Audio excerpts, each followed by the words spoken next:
And we are live. If you're watching this live on YouTube or you're watching a replay of this, you know the deal. If you've been here before, I'm going to be helping a handful of video business and SMMA owners grow their business, all the way from booking more discovery and sales calls to working those discovery sales calls to close deals, and then obviously service delivery. So all kinds of really cool things. If you get value from this, obviously like, comment, share, subscribe, all that cool stuff. And if you'd like to be on one of these coaching calls, there's a link below in the description within this YouTube video. Watch this on YouTube if you want to get access to that link. If you're watching this on Instagram, and you can click that link. It'll take you to a page where you can book a call to have a conversation with myself, and we'll see if maybe it makes sense for you and I to hang. All right, enjoy.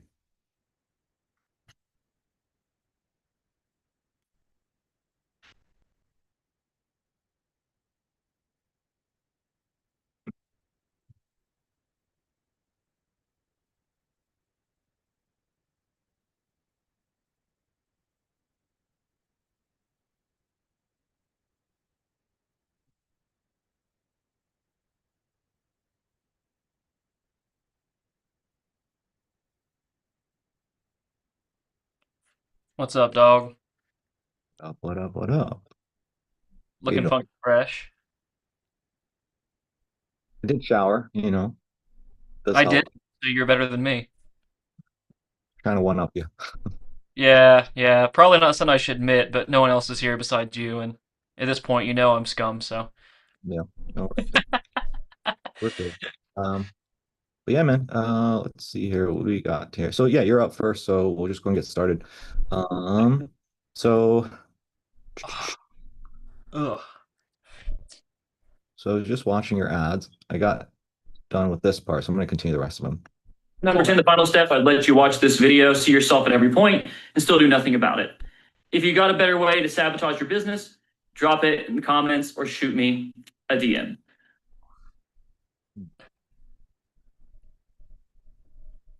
Please, for the love of So I started watching this one earlier. I'm guessing it's very safe. do these three things if you want to grow on Instagram. Number one, whatever you do not have a negative hook like do not do these things if you want to grow on Instagram. Right? That would be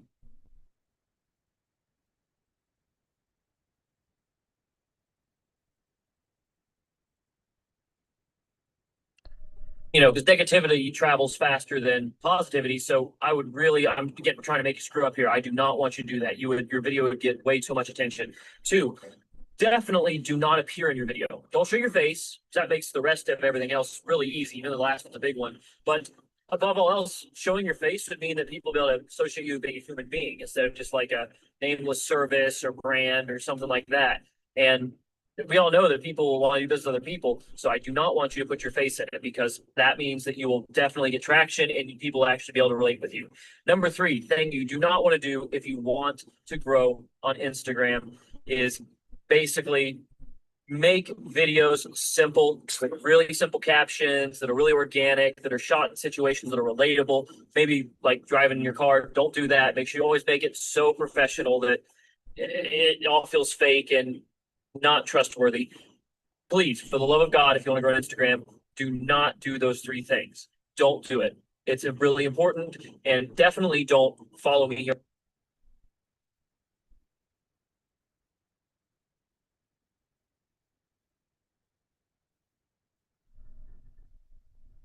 on Instagram to find out more things because I'm gonna screw you up if you do. Don't do it. Yo, Okay, cool, man.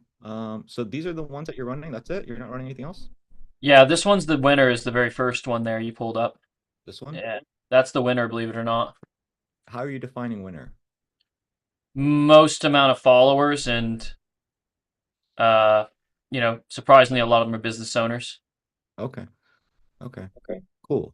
That kind of answers my question, which is what I was getting as like, do you have a way to track the followers per ad and then like the qualified followers? So, Qualified's a little harder because I know you said that earlier, and that's what kind of got my brain spinning. Um, Qualified followers is hard because there's some people that come in that have like a normal or they don't even have a profile. Like they have like a no person picture.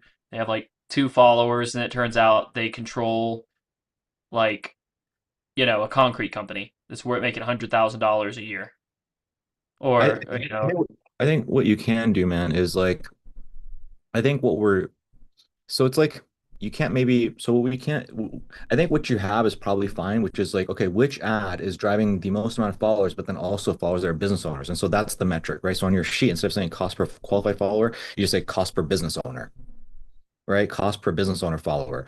And then that's perhaps all that we can optimize for instead of and my definition of like a qualified follower would be like a business owner that makes a certain amount of revenue, that is interested, that is hopping on a call with you. Like that would be my definition of like a qualified follower. But I think perhaps maybe that's all we can really do. I mean, I think if you look at your numbers, right, if you do discovery calls and sales calls, you can say you can track it back to like which ad is doing that. So, and then on your discovery and sales call, you can at least at that point say who's a qualified follower. Does that make sense? Yeah, it does. Yeah. So probably fine doing what you're doing right now, and then like whatever is working, you'll find that out on the discovery and sales call, and then for you just further optimize that. Um, the call to action that you had in this video, I think it was like comment and DM me this or something. Just either comment or drop me a DM. Okay. I kind of literally this one, I just completely copied another guy that this went really viral for, like way more viral than this one did organically. Like organically, this got about 5,000, hmm hmm but you know, yeah, that one right there, and bro, help me. That one ended up being a shitty conversation because she was obsessed with, I need systems. I can't hand. It's like, dude, you don't need systems. You need more clients because you're broke. That one I Which thought was funny. which one are you talking about? Oh, The Ariana Nova. this one? Yeah, she got really offended too when I got on Discovery Call to her, and I'm like, dude, YouTube's like what you're talking about is not going to do anything for you. She got really miffed about it and threw a temper tantrum. Sure. Okay. Now I was just wondering, like, why make that specific call to action as opposed to a call to action of like your typical like follow? Like, I was wondering, like, if you say like DM or comment, do you like convert those people, or is it better to optimize for like just the message of like, hey, give me a follow? That's what I was asking. Here's the thing that's weird, Kashik, that I'm noticing with like people in the group that are having these kind of ads pop off now. Yeah. Some of them have no call to actions. Okay. And they're still, yeah, they're, well, it makes sense that we're getting, we're optimized for follower the behavior. So that makes sense. Um, Yeah, it's okay. very strange. Like everything's just like the complete opposite of what has been going No, that makes sense. quite No, no, fast. It's strange. no, that makes total sense. Like if you're optimizing for follower or purchase or whatever, like Facebook is going to give you the people that uh it deems will do that behavior. So that makes total sense. What I was getting at, like the question I was specifically asking is like when you ask for the DM or when you ask for the comment, are they doing those things? And two, are you able to push those things forward? And if not, then that's all I was just getting at. That's all. Makes sense. Um, so cool, man. Yeah. So in terms of like feedback, dude, in terms of like the things that I saw, I like this one a lot. 10 things not to do to sabotage your business. In terms of this one, what I would have done, and again, like by the way, like the first rule always applies. If it's working, don't listen to Coach Sheik, just keep doing what you're doing. Right. If it's working, don't listen to me. But if I were to make a slight tweak to this one, it would be do not do these three things if you want to grow your business on Instagram or grow your business using Instagram. That's Mm, all. I would just keep again. I like you again. You just throwing in business is like awesome, and even like you can throw something in there that says like local business again if you want to test that out. Those are the things that came to my mind. And then even when I saw this one, and again this kind of goes back to like maybe just don't listen to me because you're saying that this works. And so when I saw this one, the only thing I was thinking to myself is like, okay, I love the video, I like the idea, is there something that we could do in terms of SEO? Can we throw in business owner somewhere in the title? Why yeah. everyone in Columbus knows plus trust Cameron Mitchell and the three lessons you can take away as a business owner. Yeah. So that's all I meant. That's the only thing that kind of came to mind in terms of like possible tweaks. But again, if the other guys are not doing this, don't do it. Do Or it's up to you you to test it. do you want to look in the back end on Ads Manager and see like metrics and stuff maybe? Would that be helpful to you? For you, Yeah. yeah, that's what I wanted to do. I wanted to get into the nitty gritty of numbers after this, but Yeah. I just really quickly because you asked about ads, I wanted to just kind of give you my feedback really quick before we transition and looked at numbers. But that's it, man. In terms of like that, like in terms of like tweaks to make to your creative, like that's it. I don't have anything else for you. I think the stuff is fantastic. I think I'm guessing the S tier stuff would work really well too. Like the exact opposite of this. Like these are all like things not to do and kind of being like like a little bit of satire. I wonder if that kind of content, 'cause I've seen that blow up a lot recently, S tier stuff. Yeah, I've noticed that hook is doing really, really well. You know, and like having the S tier on the screen, like S tier, A tier, all that stuff, and you throw that in there, that could I don't know, that's something maybe you want to test out. Um, could be really cool. Um, but yeah. Other thoughts or anything you wanted to mention based off of like this feedback? No, no, no, it's good. It puts me a little bit more at ease. That's exactly kind of the way I was thinking is if I look back on this, I should have put X, I should put business owner somewhere in this one, for example. That's kind of where my mind went to after, because I mean, basically right now what I'm doing is just throwing in a shit pot of these into Meta and just being like, yo, find me a winner. Hmm. Ooh, you Because know what you that's should do? You should test out. Maybe again, there's like this there's this cool thing in Facebook. I don't know if you've seen it where you can test ads. So you go into the ad level and then you can literally split test A/B. Like right now, I know what you're doing. You're throwing ads into an ad set and you're seeing what pops off, and that's right. But you can have variations of the ad. And so it's done different. Back in the day, we used to have one ad set with one ad set, yeah, and just like see like so we'll have one with a different headline, different headline, different headline, but the everything else is the same. So what they're doing now, actually I did this. yeah, show me please, because I'd like to see what this is. This sounds cool. There we go. So this one right here. So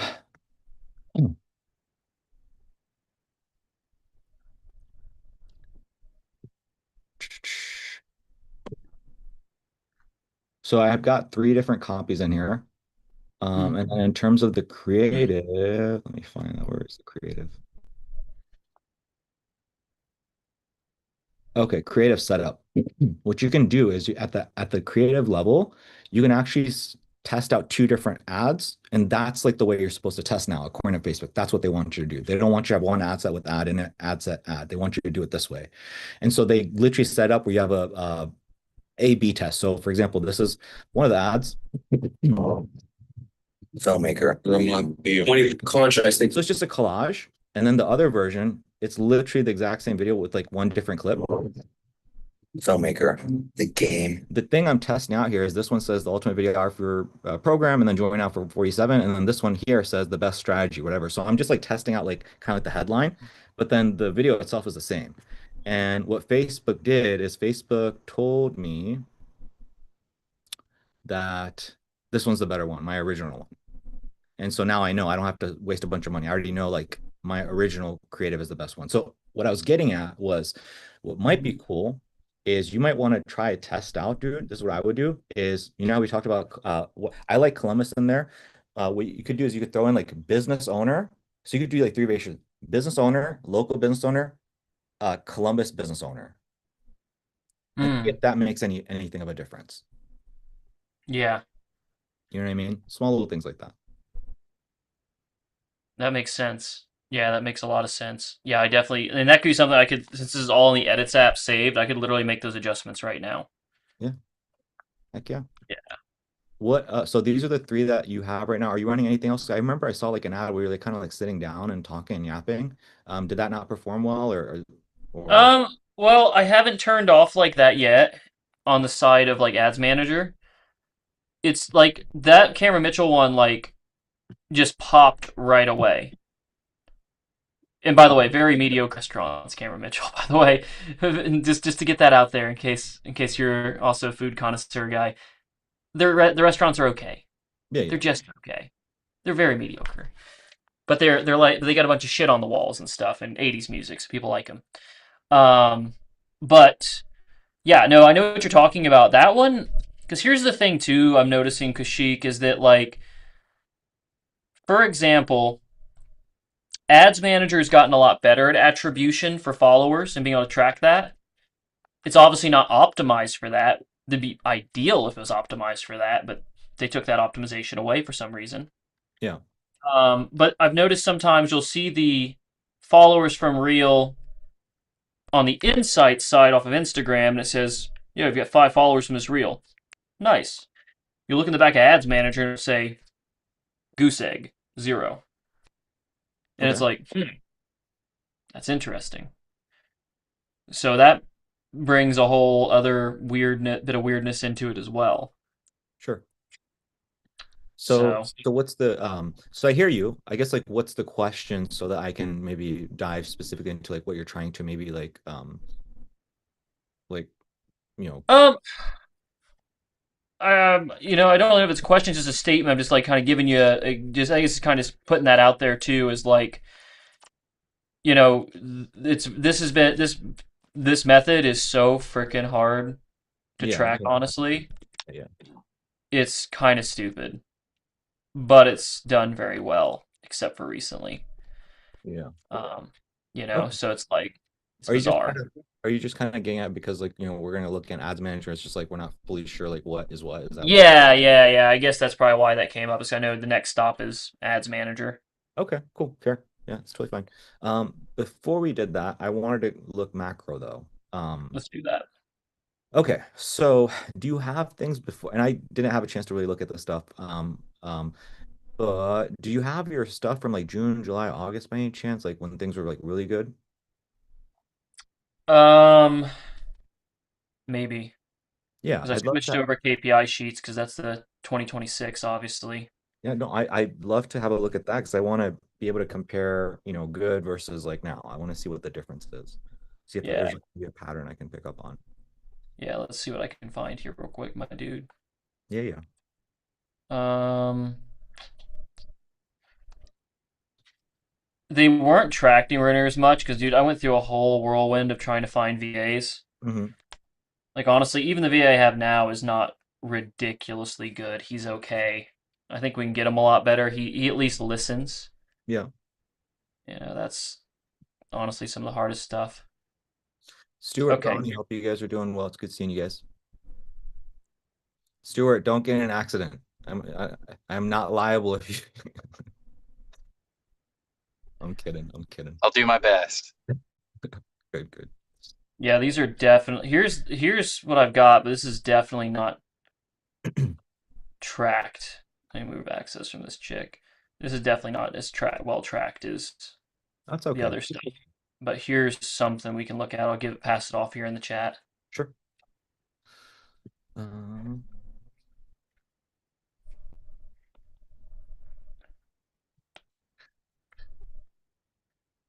okay, cool. So which one of these would you say is the best month? October's where I made the most money. Okay. You spent $24,000 in September? No, I don't know why that's wrong. Okay. About I don't know 3,000, that's why that. makes sense. Um, okay, so we spent 3,000, about 4,000. Um, calls offered, intro calls taken. So yeah, I noticed that with your other sheets, like I noticed a bunch of calls offered and then not necessarily taken. So I'm just guessing these numbers are just off. Of like intro Yeah, call. dude, I took control and had to do the VA work for like 2 months, and I'm can't sit there. I couldn't sit there obviously and do like the tally counter and everything like that. Do you think So it this made one it. was accurate or no? I honestly, with the competencies of the VAs I had, Yeah. I don't really know. Okay. That's the thing. The VAs I had before weren't super competent.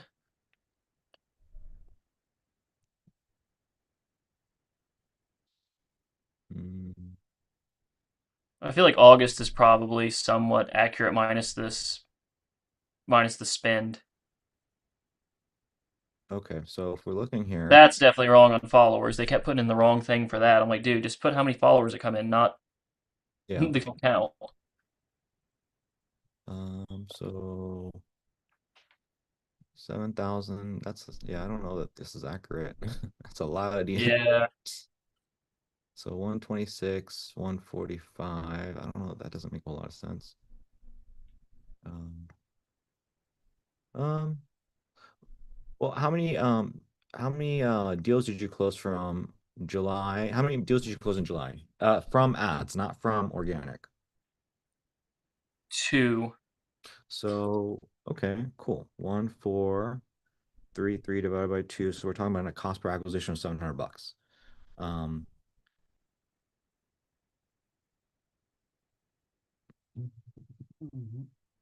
Yeah, and which is about $12,000. Okay, hell yeah. Let's go. And so this one, what about this month? August. How many deals did you close in August? I can't even remember, honestly. September?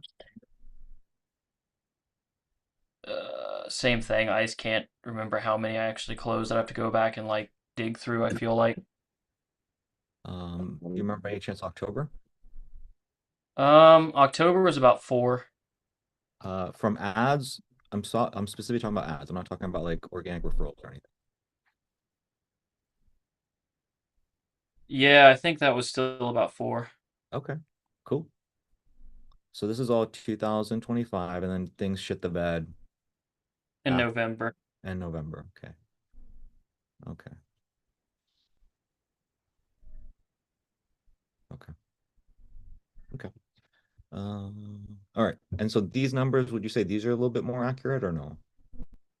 Yeah, those are much more accurate. I mean, there's an occasional thing where it's like I'm alone on the DMs, it's the weekend. I mean, for those first 3 months, I had three setters. Hmm. I let go of two of them in March because I couldn't afford to have three setters where two of them couldn't do anything, Sure.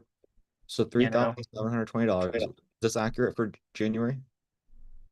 Um, I don't really know. I feel like it probably is. Okay. So you offered 66 calls and then intro call. So 66 calls. And then when you say intro call booked, do you define that as like you went to like Calendly and book something out? Like, what is your definition of this? The VAs talk to him in the DMs and then book them onto my calendar for a call. Okay. And then what is this intro calls taken? Why do these all say zero? Because Was I'm it zero? supposed to mark, huh? Was it zero or Uh, did you actually take some calls? no, I was supposed to mark when I took an intro call. Yeah. Okay. This is tough, Jacob. I love you, but if you were with me at this time, I would give you a whooping. I'd give you a whooping until all these were updated, man. And hopefully you understand I what I'm know. getting as like it's hard. Again, you weren't here. You weren't with me when I started doing this a lot more with the guys, but this is like what I do religiously for coaching the guys now. Like everybody's got their Excel sheet, and this is the first thing I look at, and then we make adjustments based off of like the funnel. So moving forward, man, I'm hearing a lot of I don't know, and that's okay. But like moving forward, man, like we need to do a much better job of this stuff, especially like now in May, okay? So I'd love to see your numbers like up to date because that's gonna allow me to better help you, dude. Because like when I looked at this, I'm just like 16 book calls. Like, is the issue at the discovery call level? Like, what's going on here? Are people not showing up, or are people showing up? He's not closing them. I don't know the answer to that question. Let's just do a random gander here. What number should I put in for intro calls taken here for January? Probably 16. I have a very low no-show rate. Okay. Okay, cool. I cannot edit that. So 15. Okay, cool. So, 16 I call think you have to edit it at the setter level up down there at the bottom left. here. Yeah. I see, I see. That's interesting. I was able to edit this one. Um, so conversation, intro call book, intro calls taken. So let's just say 16. I can't edit that either. I think maybe I just don't have permission. It's okay. So you had 16 calls that you booked. You took 16 calls and you closed how many of them in January? In January, Yeah. um, I think I only closed one. Okay, cool. And so the other 15, without a whole bunch of, stuff, just like a short answer here, um, what is the issue in terms of closing? They don't have the money.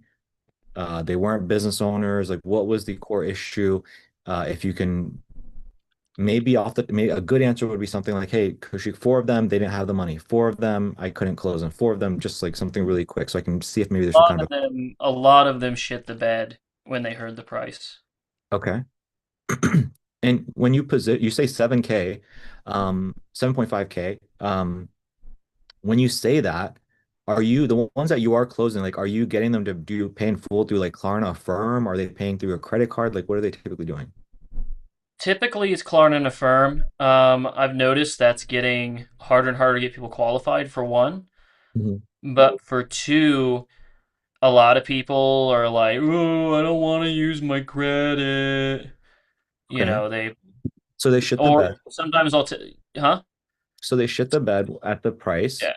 Okay. And then, so just really quick, so I can kind of diagnose this. So the ones Yes, that sir. you do close, the ones that do pay, are how are you getting them to pay? Through a credit card, through Klarna? They're just giving you cash because they have cash laying around. It's a mixture. I would say primarily primarily was Klarna. I haven't had anything come through Klarna in a while though, just Okay. because, So what well, happened between oh, what happened from the time where you were closing people through Klarna versus like what happened here during this month in January?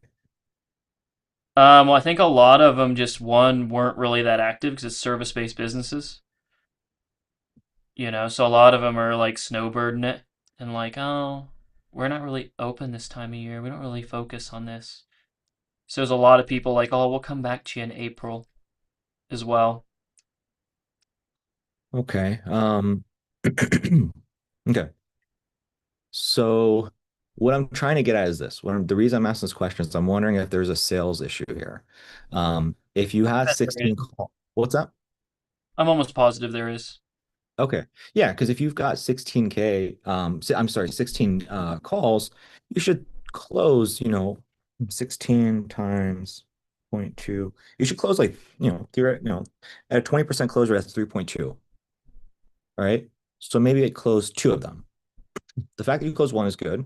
Maybe two of them.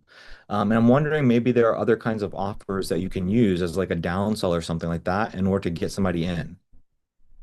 Yeah. Well, that's one of the things when we got through everything, I was gonna ask you for some insight on too. Yeah, we have a ton of like strategies for the guys. I don't know how much of them would apply to you, but for example, I might have like a little bit of a brain fart. I don't have this all fleshed out at the top of my head, but one of the things I told Aiden, because I broke this down for Aiden, but like one of the ways that we'll do is we'll say, hey, it's $2,083 a month or a one-time payment of 5,000, right? And then some people will take the 5,000, some people will take the 2,083. If somebody takes the 2,083 per month, then what I say is, hey, awesome, cool. So long, I'll give them ability to still get the discount. Say, awesome, cool. So long as you cover the remaining balance within 30 days, I'll still honor it. And you can still have the 5,000. And I'll say in my case, again, this works for me. I've literally never had somebody not do that and cover the 30 days. But then again, it's my program, it's the results that they see, and there's a reason for that.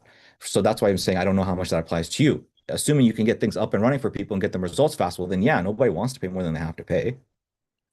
So I give them an offer of 5,000 or $2,083 a month. Some people take the 5,000, even if they take the 2,083, they're usually not usually every single time other than two times they're paying the 5,000 within 30 days. Every single time. Okay. Okay. Now, in the event that somebody says, "Oh, Koshik, I can't do the 2,083." Okay, cool. Then what we can do is we can break things down into weekly. Say, cool, the 2083, cool. Let me see if I can break that into, and then what you do is you break it down to weekly. And then you still give them, and it's still the same thing. And the position's like, hey, dude, I get it. You don't have a 2083. How about this? Let's get you in for $400. And then within that $400, that allows me to at least pay my staff, pay my team, get you up and running so that we're not bleeding money. And then within 7 days, 14 days, you should be making money. And then within the 30 days, you can pay off the remaining balance. Does that make sense? So it's like you make it like a very low entry thing. Again, your shit has to work. Your shit has to work. Your shit has to actually get them results. But assuming it does, boom, you get somebody in for very low barrier to entry. So I always start off with 5,000 or 2,083. I've told you what happens. If somebody does not take the 2,000, I go into weekly. If somebody does not take weekly, I will even go further down to a trial. And then for the trial, we say like something like, hey, you just cover ad spend. And in order to make this work, though, for the weekly and for the trial, we have stipulations. Like, for example, on my onboard, I set up where it's like, hey, dude, look, if you do not continue with all the 30 days, there's a fee. And this is what the fee is. Or hey, if I do a free trial for you, if you don't spend all the money within the 30 days, whatever you don't spend. So for example, they spend the money for the first week, but then for the last 3 weeks, they don't spend the money. It's like, I am taking that money. So either you give the money to Mark Zuckerberg or you're gonna give that to me. Hmm. So it's like a checkmate move. Again, this only works if your shit works. Right? This only works if your shit works. And again, for you, I know you're doing the follower stuff, but maybe, for example, if you had to, if it were me, right, you come down, it's like, okay, well, maybe let me just set up instant formats for them or freaking a lead at something to make sure that, or again, this is what me and Jorge do. Like literally, this is what me and Jorge literally just did. We had a guy 5,000 or 2083. Dude could not do the 5,000, wanted to do 2083, but couldn't afford it. We broke it down to weeks.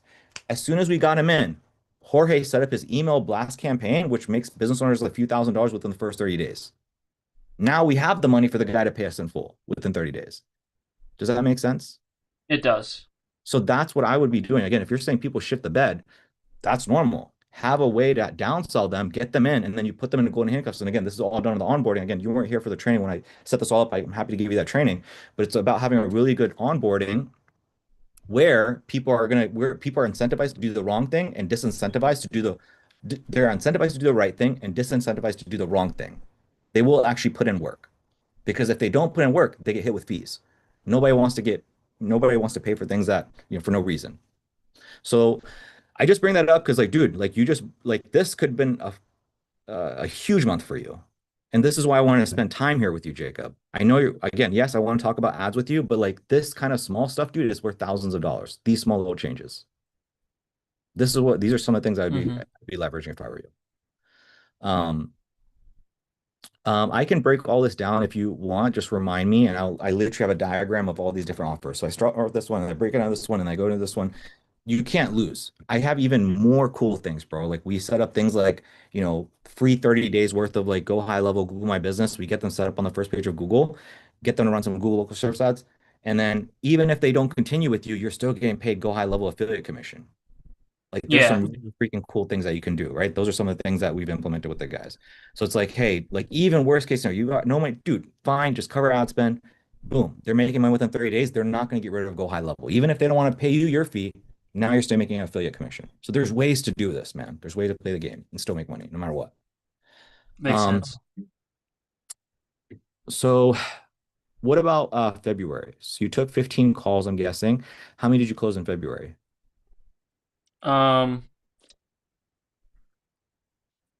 I believe it was two, but they were both referrals. Okay.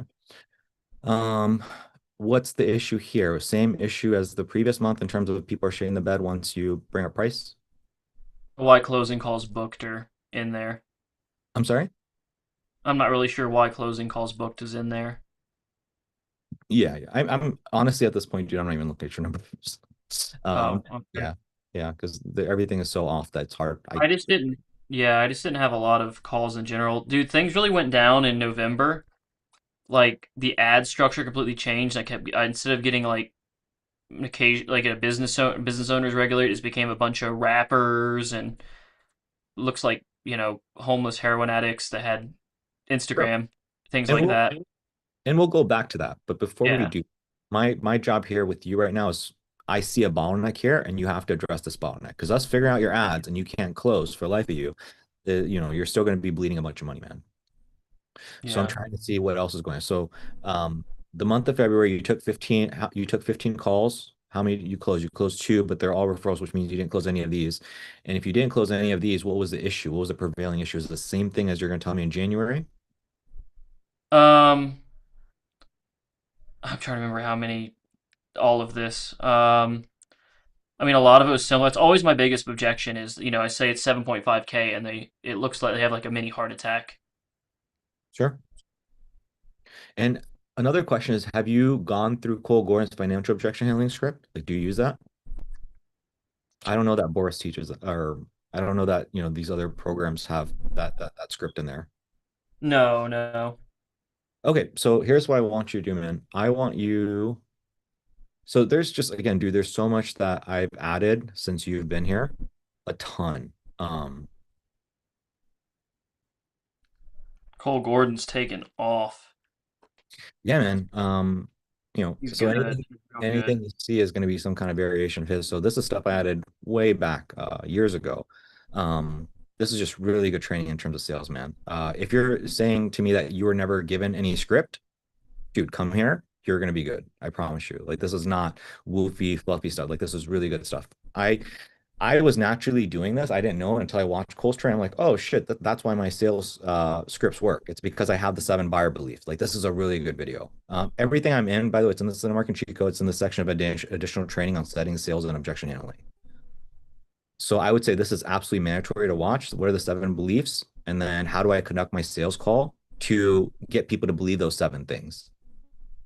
Now, in Mm-hmm. terms of the financial objection, man, there are 3. Did you hear there are 3 kinds of objection? Are you familiar with this? Or is this like, you're not, you know what the hell? Dude, you got so much shit we got to get you to get through, man. So basically there's only 3 kinds of objections, right? There's basically a financial objection, there's a partner spouse objection, and then there's uncertainty doubt objection. Okay. Most objections that you're getting where people are saying things about money, that's not actually a money objection. It's actually an uncertainty doubt objection. They're uncertain or they have doubts that this thing is going to work for them and right now is the right time. That's how you break it up. This is the right thing for me and right now is the right time. Okay. And that's what you're usually getting. You're actually not getting a financial objection. A financial objection, in my opinion, is defined as somebody who does not have the money and they have a shitty credit score and they cannot get any funds. That's it. If they don't meet that criteria, you don't have a financial objection, you have an uncertainty doubt objection. Does that make sense so far? Yeah, it does. I love these. Yeah. So Ronnie has been eating this stuff up like nonstop. And I know it's helped him out tremendously, man. And I think it'll help you out tremendously. But basically, when it comes to the financial objection, man, so there's, first of all, what is an objection? How do I pace it? How do I navigate the financial objection? How do I navigate the partner spouse objection? Then how do I navigate the uncertainty doubt objection? This is the most challenging one. You never want to deal with this one. The financial objection is a really simple one. Somebody says, hey, they shit the bed. The price is too high. Okay, cool. I hear you for a second. Let's take price out of the equation. How do you feel about everything on a scale of 1 to 10? They're going to give you a number. Okay, cool. Why not a 1? Okay, cool. Why not a 10? When you ask that first question, they're going to give you all the good things. When they ask you about like why not a 10, sometimes you can kill it just like that. When they say, oh, I wanted this. Oh, no, sorry, I didn't mention that. Like that's actually in here. I should have elaborated more. Boom. So now how do you feel? You're 10? Okay, cool. Let's get started. Okay, so you do that little temp check. After you do that temp check, then what you do, if you can get them a 10, you get them a 10. If you can't fully get them a 10, they're like a 9. Even if they say they're 10, their body language says they're not. Cool, you keep moving. You keep it moving. And then what you do is you just go into cool. So if it's just a money thing, right? They say, yeah, cool. If it's just a money thing, then would you like to explore ways for us to see if we can make this work for you, whether it's now or in the future? Is that something you're open to? Of course, they're going to say yeah. After they say yeah, then you go into, cool, man. I'd happy to see if we can work something out for you. Are you open to having an open and honest conversation about your finances right now? They say yeah. At that point, then you hit them with, cool, what's your cash on hand right now? That's called the open wallet test. And right there, you're going to figure out, like, do they have the money or do they not have the money? Right? So there are a few different options here. Like they have the money, but they don't want to tell you they have the money. You can do a paying for a payment plan. They don't have the money, but they can't get the money. They don't have the money. They have a poor credit score. They're like 4 different outcomes. And he tells you how to handle those outcomes. And so that's the first thing you want to do, man. When they shit the bed, you need to go through this because what will happen is you'll find out if it's an actual financial objection or it's an uncertainty doubt objection. And if it is a financial objection, they really don't have the money. Now you can go into all those different options that I broke down. Right. So this is what I would be doing, man. I know that this is probably not what you want to hear. I know you want to talk about ads and you want to talk about like increasing quality, and we can do that. But I am telling you, bro, this right here is what you need to be studying. I promise you, hand to God, this is what you need to be studying. And I will tell you this based off my experience with you 3 years ago. That was my thing with you 3 years ago. It was a sales thing. That's the thing I always felt like bottlenecked with you on. Is this making sense so far? Yeah. Okay. So seriously, take some time to go through this, please. For the love of God, take some time to go through this. It's going to help you out tremendously. Again, even if you can't get 7K, get 2K, get them in through the door, and then you can upsell them. It's possible. That's what I will be doing. Don't just let them go. From what I'm seeing, you just keep letting people go. So I can keep working through this, but I think I've already identified. I think what the issue is, man, you just need to like work a little bit more on your sales and structure your offer to get people in through the door. That's like first and foremost. That's what I would be doing here. Does that make sense? Yeah, 100%. So you gotta like study the sales stuff and really figure that stuff out. Because if you've never seen this training, if you don't know, there is a world of beauty that awaits you. You just need to get through that content, please. I promise you, it'll open up your eyes. It is way better than any training you have ever seen. I promise you, it'll be worth it. Okay, that's the first thing I want you to do. The second thing, dude, is like if you want to message me, I can break down some of these offers for you for the downsells, and you can start implementing that. Those two, if you just pull those two levers, they're going to help you out tremendously. You could have closed many of these deals that you did not close. I promise you. Okay. Now, that being said, man, now we can talk a little bit more about ads if you'd like. Sure. So if you want to share your screen, I'm happy to have a look, man. Sure.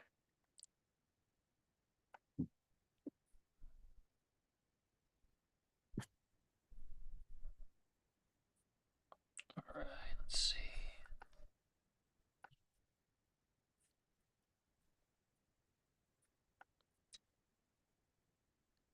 Ads manager, where are you? And hey, fellows, Aiden, Daniel, I know we're going a little bit long. We're wrapping things up and then I'll move on. And we'll keep it moving. All right. I mean, I'm not guessing. Would you like remote control just to be able to scroll through this a little quicker? I don't even know how to get remote control, man. You should be able to go to the top three dots of the screen share, and then there'll be an option for request remote control. Awesome. Hell yeah. Yeah, this will probably make things faster for you. And you should be able to take control now. Okay, cool. Spooky.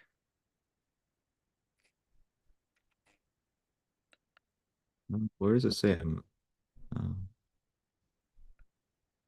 On the custom, so on custom right now, I built that because it's got followers and everything on it. Yeah. So we look at that too, but Where's your amount spent? yeah, probably you want to switch it to performance and clicks. Oh, or that.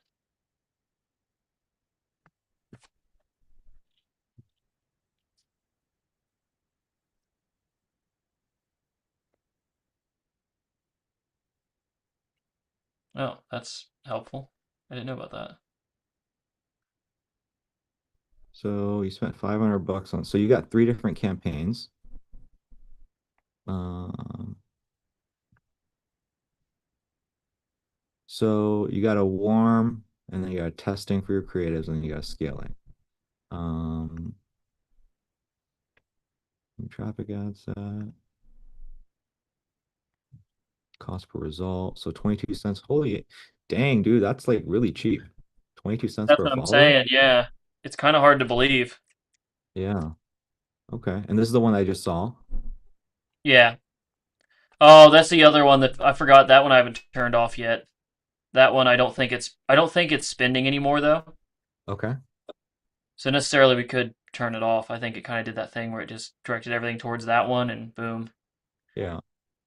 The other one is a little bit more all over the place and I can't really decide what to do with it yet. Because it's not been amazing results the other. Because the other thing too, that one winning ad has brought in like 89 followers.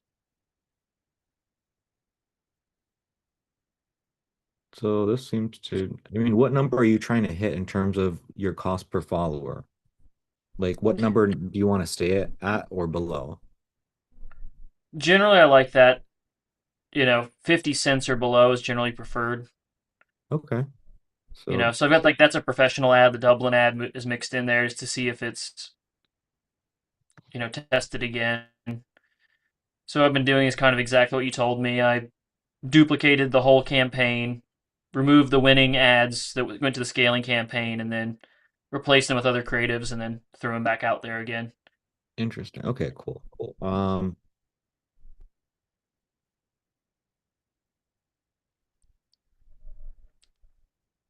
So what you want to do, I may have misspoke. Either you misunderstood or I misspoke. What you want to do is you want one campaign and you're just create multiple ad sets within it. So you have Okay. a scaling ad set and then you have a testing ad set. And are you setting that at campaign level? Oh, so are you setting as a campaign budget, or are you setting that as a Yeah. So ad set so budget? so for this strategy, it's everything is ad set budget. That's my problem right there. So Okay. you have one campaign and then you have the ad set where you throw in all 30 creatives. And then, so usually the setup, the way it is, can I share? Let me share. Actually, let me have a look at your numbers first, and then Okay, I'll go. I was gonna say. Uh, but this is fine. I mean, it's not gonna break anything. Like it's totally fine, just for the future. Yeah. But yeah, I mean, dude, like your numbers you've got like a few that are above, and then you got some stuff that's below. Um, I don't see anything that's like really jumping out at me. Um, Yeah, just the number of the followers numbers way different on the testing campaign versus the other one, which is kind of a drag. But again, I think that some of it's not attributing correctly as well, which is interesting.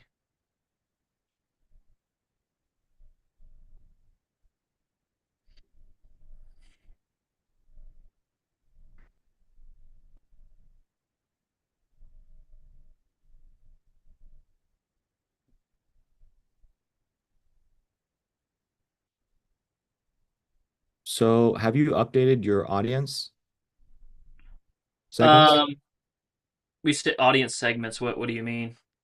So you can come in. I forget where it is.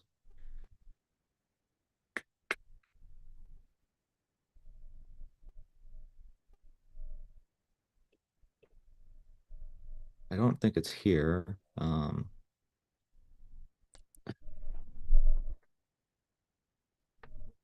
It's not here. So basically, what you can do, man, is you can. Oh shoot. So what you can do is you can basically there's a setting in Facebook. If you remind me, I'll send it over to you. I just have to find it, where you tell Facebook what is considered a cold versus warm traffic versus purchasers. And then what will happen is um, it will then tell you what percentage of the traffic is going to cold versus warm. So I'm just trying to see if you're like, having any, like you're kind of like wasting your budget. That's what I was trying to check. So that Yeah. is a new thing. So, and the reason that's important is because of like how Facebook does its targeting, like suggested and stuff. And so you might have like the reason I bring it up is you have things set up where it's like cold versus testing versus warm. It's possible that like the cold one that you have is going to a shit ton of warm traffic. Hmm. And that's why I'm sharing that with you. Okay.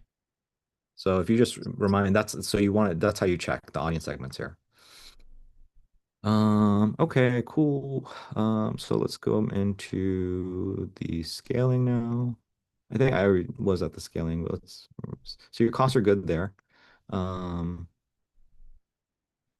and then the retargeting. So your cost per result is crazy. Or well, so this is your optimizing for a different thing here? Per message, yeah. I see. Yeah. Retargeting So with messenger campaigns and messenger engagement campaigns. so you're is it so you're it's a leads campaign. Traffic campaign. Is this what you were taught? Yeah. Okay,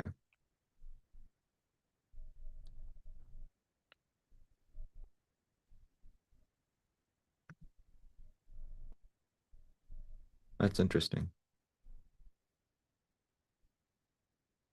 So do you have a question on this one, or do you feel like these are, because again, I don't know your numbers. I don't know if this is good or bad. I don't think they're making a difference at all, What do you, personally. what do you mean you don't feel like they're making a difference? I mean, I'm never getting messages basically from people over it anymore. And if I do, they just it sends over the VSL and then I never hear from them again. So basically, I'm seeing like 8 messages, 4, 1, 6. So what are you saying about these messages? Because there's a few dozen here. So are you saying that these? Yeah, but there's a lot of people that hit him and they're like, "Oh, what is this? Oh, I don't want to buy." And it's like, dude, you just actually opted in for an ad. Calm down. I see, I see. So the people that you did convert back in June, July, August, like are those people that clicked on a messenger ad and started a conversation with you? Like, or are those people that you just cold reached out to every single person, you push them to discover your sales call? Uh, yeah, reached out to and booked him a discovery call. Okay. So when you were taught this, why did they teach this to you? because it's just a way to kind of have more potential leads coming in, I Okay. guess. Okay. Interesting. Okay, cool. So is there anything, I mean, again, there's nothing that's like jumping out at me. I looked at the creative earlier. But is there anything particular that you wanted me to take away by looking at this stuff here? I mean, I just was kind of curious about this. Uh, like down here, I've got these metrics for follows, and why are you not expanding out? That's weird. Okay, pretty sure this is follows, but like the testing campaign's pretty, cost per follow is actually getting somewhat high. Down here, it's obviously pretty damn good. Um, Oh, so I was looking at something different. When I was looking at the 50 cents, that's the cost per landing page view. That's the cost per yeah, page landing. That's not the cost per follower. I see. yes, sir. Yeah, yeah, yeah. Okay. Okay. In that case, okay. In that case, so cost per follower, cost per scaling campaign. So yeah, what's your specific question? What I'm seeing is that like you took your winners and you put them into the scaling and it is doing what we needed to do, which is being a cheaper cost per follow. hmm And Okay. even the one on the testing has got a high click through rate and isn't doing horrible. Okay. So I guess my question to you is what is your question? When I'm this Um, is looking good to me. yeah, I don't know. No? Just I mean didn't really know. Just didn't really have any insight on it, so I thought I'd bring this over here too. I would say, again, it goes back to your KPIs. Like, is the cost within range? And then you have to define cost per. Again, my big thing to you is, again, I know I've given you a few things. I know it's not 100% what you want to hear, dude, but I will tell you, like, a big thing I would be tracking if I were you is your cost per business one follower. If you can figure that out, or have like the BAs go in, like, and look into that a little bit, because again if your I know that your cost per follower increased and then you're closing less deals, but like we need to like figure out, and I believe you, I believe that you're saying that the quality like tanked with these people and the cost per follower increase. But yeah, It that's did. something I would be tracking if I were you, like trying to figure out like, okay, what, because again, if it's $5, and again, you're saying it's good, so I trust you. But if it stays at $5 in a month from now, and then it's just a bunch of crappy traffic, well then we got an issue at the creative level or something. Um, Yeah, you're not wrong. Not wrong at all. so that's my only feedback, man. Like your numbers look decent in terms of what you've told me. You need to stay below $15, and just figure out a way to track better, dude. Yeah. I guess for the future, then, I mean, I guess I can't really do anything about this if I shut this down and try and turn it, or go in here and edit it and then change it to, well, I can't even do Don't that, can't I? don't mess with it, dude. Don't mess with it.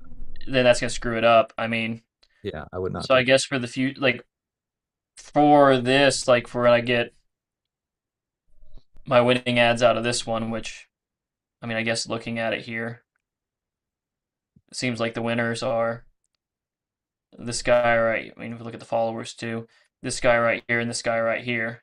Hmm.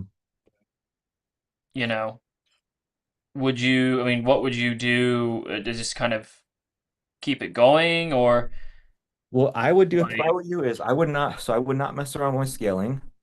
What I would do is that campaign that you have that you're testing, just throw more shit in there. Just throw more shit in there, and I you're can you're just throw more stuff in this and it'll still do its thing? well, what you want to do is you want to turn off the winners in here. Turn off the winners? If you want to be, if your goal is to find more creatives, more winners, then yeah, you would want to turn these off. Um, Okay. Now, actually, let me pause. I don't want you to like. So, in terms of the workflow, the way it is like you have the ads and you have like your 30 ads in there, and then you create another ad set and you throw the winners in there, right? Which is what you've done, but you've done it at the campaign level instead of the ad set level. What you would do is the other ad set that you would create, you would just throw, instead of the 30, you would throw in this, 27 plus three new ones. So it's not like you kill them, you just omit them from the new ad set, the new testing ad set. Right. And so in this particular case, by turning it off, you're kind of omitting it, but I don't want you to turn off if you're getting good results with this.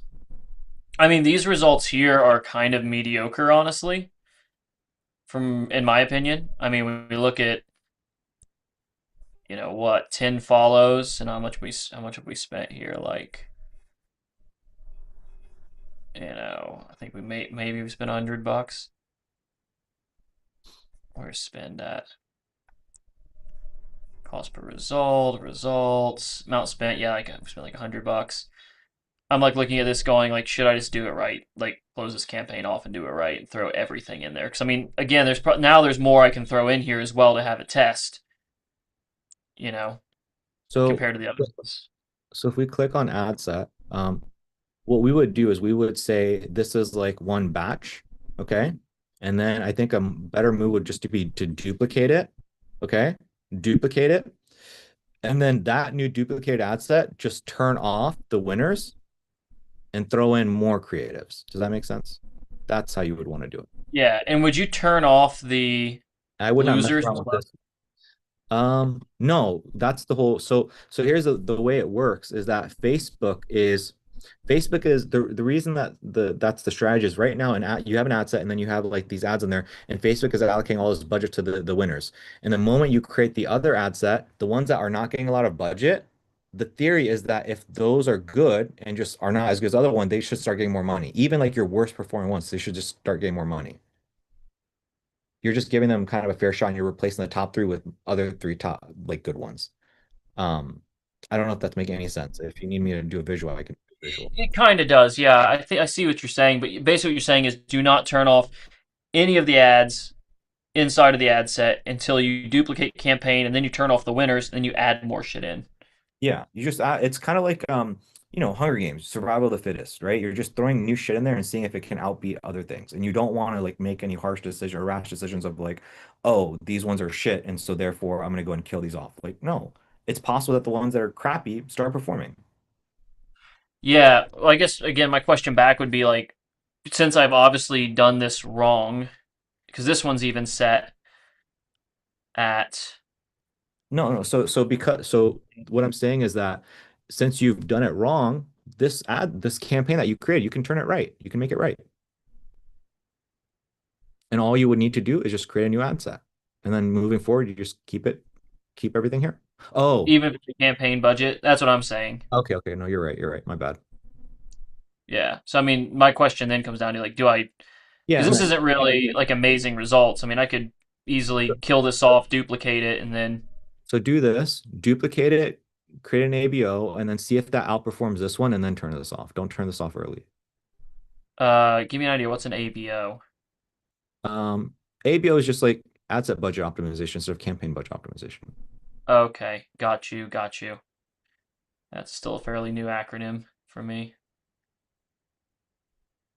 Okay, so like that. And then you at the campaign level, you select ABO. Yeah. Yep. Instead of. Yep, there you go. That's it. And do you And then typically turn this off? always select off. Yeah. Okay. And then Cool. what's And then really everything else stays the same. and then what's really cool with this one, man, also is if you want to test this out, I started messing around with this. Aiden probably has a lot more experience with this, but for the guys that I'm seeing that are running this right now, when it comes to bid strategy and doing highest volume, they're doing a cost per result. And I'm seeing that work out pretty well for me as well. If that's something you want to test. Is that something on here? That's at your ad set level. Yeah, I was gonna say on here it's only maximized number of Instagram profile visits. No, no, keep scrolling down. Oh, A little bit higher where it says bid strategy. There's somewhere it says like bid strategy. Uh, highest volume. I think that's all I've got for these. Meta will aim to spend your entire budget. What the hell is that? Value rules apply. Tell us how much. Can you do select that and see what the heck that is? Yeah, so I put this in to test Okay, gotcha. So I don't know. what it Maybe is.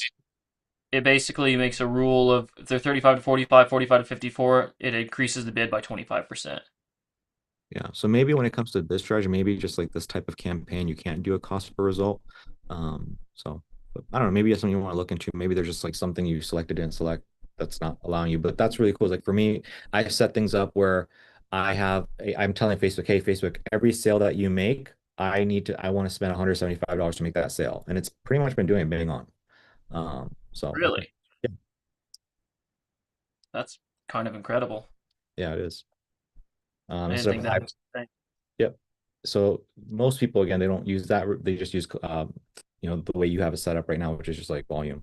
But Facebook can really punish you. And that's where, things really fluctuate. So anyways, Jacob, was there anything else before I move on? Um, yeah, I guess you kind of answered on what to do with the scaling campaign. Just leave this alone because there's not really a way to salvage it and get it the right way. But going forward, just follow the Yep. ad set level. Okay. Yep. Yep. So everything you've been doing, just do it at the ad set level. Yep. Okay. Thank you, Cool. Kashik. Yeah, man. Anything else, dude? No, I don't think so for now. Okay. Cool, man. I want you to go through that sales training, man. All the advice I gave you today. I want you to go through that sales training. I want you to work on your KPIs. It's gonna be important, man. Yeah, I agree with you. Okay. All right. Guys, I know we went on a little bit extra on that one. Hopefully you guys have found value in that. We are doing this follower stuff, and if anybody's interested in that, like this stuff will apply to you guys. The stuff that me and Jacob are doing, working on the Instagram growth follower funnel. Um, that being said, who I know since we went on a little bit long, who here is like in a rush where they have to like get going? Aiden, Riviera, Ronnie, Stuart. I know Stuart, you're next, but okay, cool. All right, Stuart, what's going on, man? Therapy session, therapy time. I just think it's a lot of stuff. I've kind of filled you in on some of it, but uh, bit off a bunch of things all at once, including the program, all the stuff I'm doing with Mission X, and just a lot of pressure there.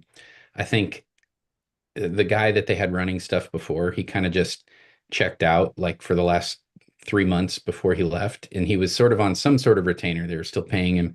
He had set up ads for the a Safe Place Online brand that they have, and they were running like $100 a day, and targeting certain areas. But I don't think the ads have been refreshed at all since January. I finally got into that account. I had a long meeting with him, and trying it was like pulling teeth to even get it to happen. So I just like I put all my thoughts into AI, and then like was like I need a buttload of questions to go through and make sure I get every single one answered so that I know everything, recorded it in Fathom. Anyway, got in based off of what he had, and I was trying to figure out like they're tracking professions of faith. I think I shared that before. So it's like they're reaching out, they're getting people to this landing page, and then the way they're counting it is if they click like this button, if they end up on that page, those page views, they're considering like, okay, that's somebody who said, yes, this is, my profession of faith or something. So just trying to untangle all that. And then I got into the Facebook ads, pulled the data for January, February, March, April, and put it together and just like figured out, okay, the ad spend divided by the so-called professions of faith. And here's what it was. And it was like $5.60 something cents or something like that, which because they're running most of these in like Africa and Asia and stuff, the ads historically have been very cheap to run and to get conversions. So I came back to Tim, the CEO, and I was like, "Hey, here's the results." And he was like, "Whoa, that's really, really high compared to what he's used to." And I said, "Yeah, I don't know. Like, I just got in, so this I'm like 4 weeks into this new contract with them and taking over all this stuff. I don't think he remembers like everything, like who was in charge of what or anything. But anyway, I'm just kind of anticipating I'm supposed to meet with him Wednesday and go over everything. But I think he thinks like, oh, well, somebody wasn't doing their job. You weren't doing your job. And I'm like, I was locked out of every account until like a week ago. So, I was trying. I'm the only one doing my job actually at the moment. So that's a little bit of the stress and the pressure. But he told me just pause all the ads, stop them because it was too high in his opinion. I mean, they've spent like $30,000 in ads, since January. And so $30,000, and they had like 1,400-ish conversions total for that, to professions of faith. So I was like, I don't know, that seems kind of high. It's like somehow that worked out to be $5 and something cents per conversion or something like that. I mean, no, it was 7,400 total 1400 was like average or so for certain months. So now I'm just trying to get in there and figure out, okay, what do I do? Because he doesn't believe like this might be the new normal. I don't know. The algorithm could have changed. I know I worked there. I know how crazy they are about just changing stuff up that's working great for people. So um, I I don't know. I'm stressed about that, thinking about that, and then I'm trying to get all that lined up. That was my whole week, was just shot last week trying to figure all this and untangle all these knots and stuff. So um I don't have like any of that stuff pulled up at the moment, but it might be worth a look. I would just ask you if that's something you'd love, like, for me to have a look at and kind of see what's going on, what you guys are optimizing for. I'm happy to have a look and see what you. Yeah. Let me see if I can get to it. Yeah. Da-da-dum.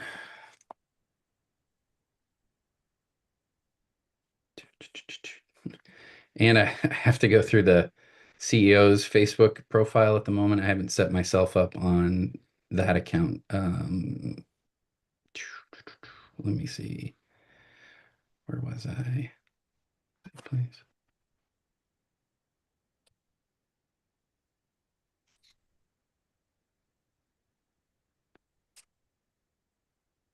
I'll share my screen. Cool.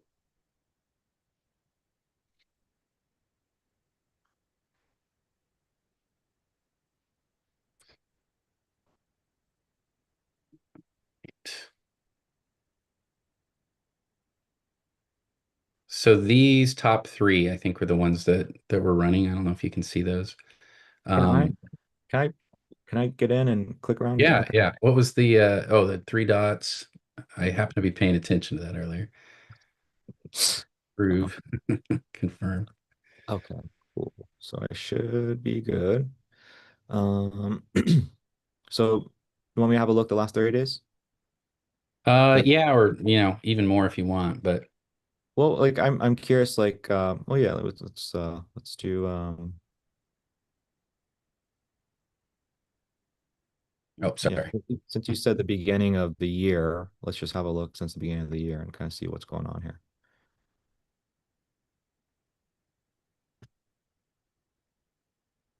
Okay, so yeah, man, that's a lot of money. A lot of money. Yeah. Okay, so what are we doing here? We got a traffic campaign. Interesting. We're doing what kind of campaign budget? Okay, cool. Highest volume. Okay. So website, send traffic to your website, maximize the number of landing page. What is going on? Okay. And so most of the ads too are like emotional pain points, that kind of stuff. They can't be directly religious or anything like that because Facebook will flag your account and shut it down. So what's this is what I was gonna as you were talking and you were defining like, hey, this is what this is defined as, like, what are they trying to do? Build an email list, or what are they trying to do?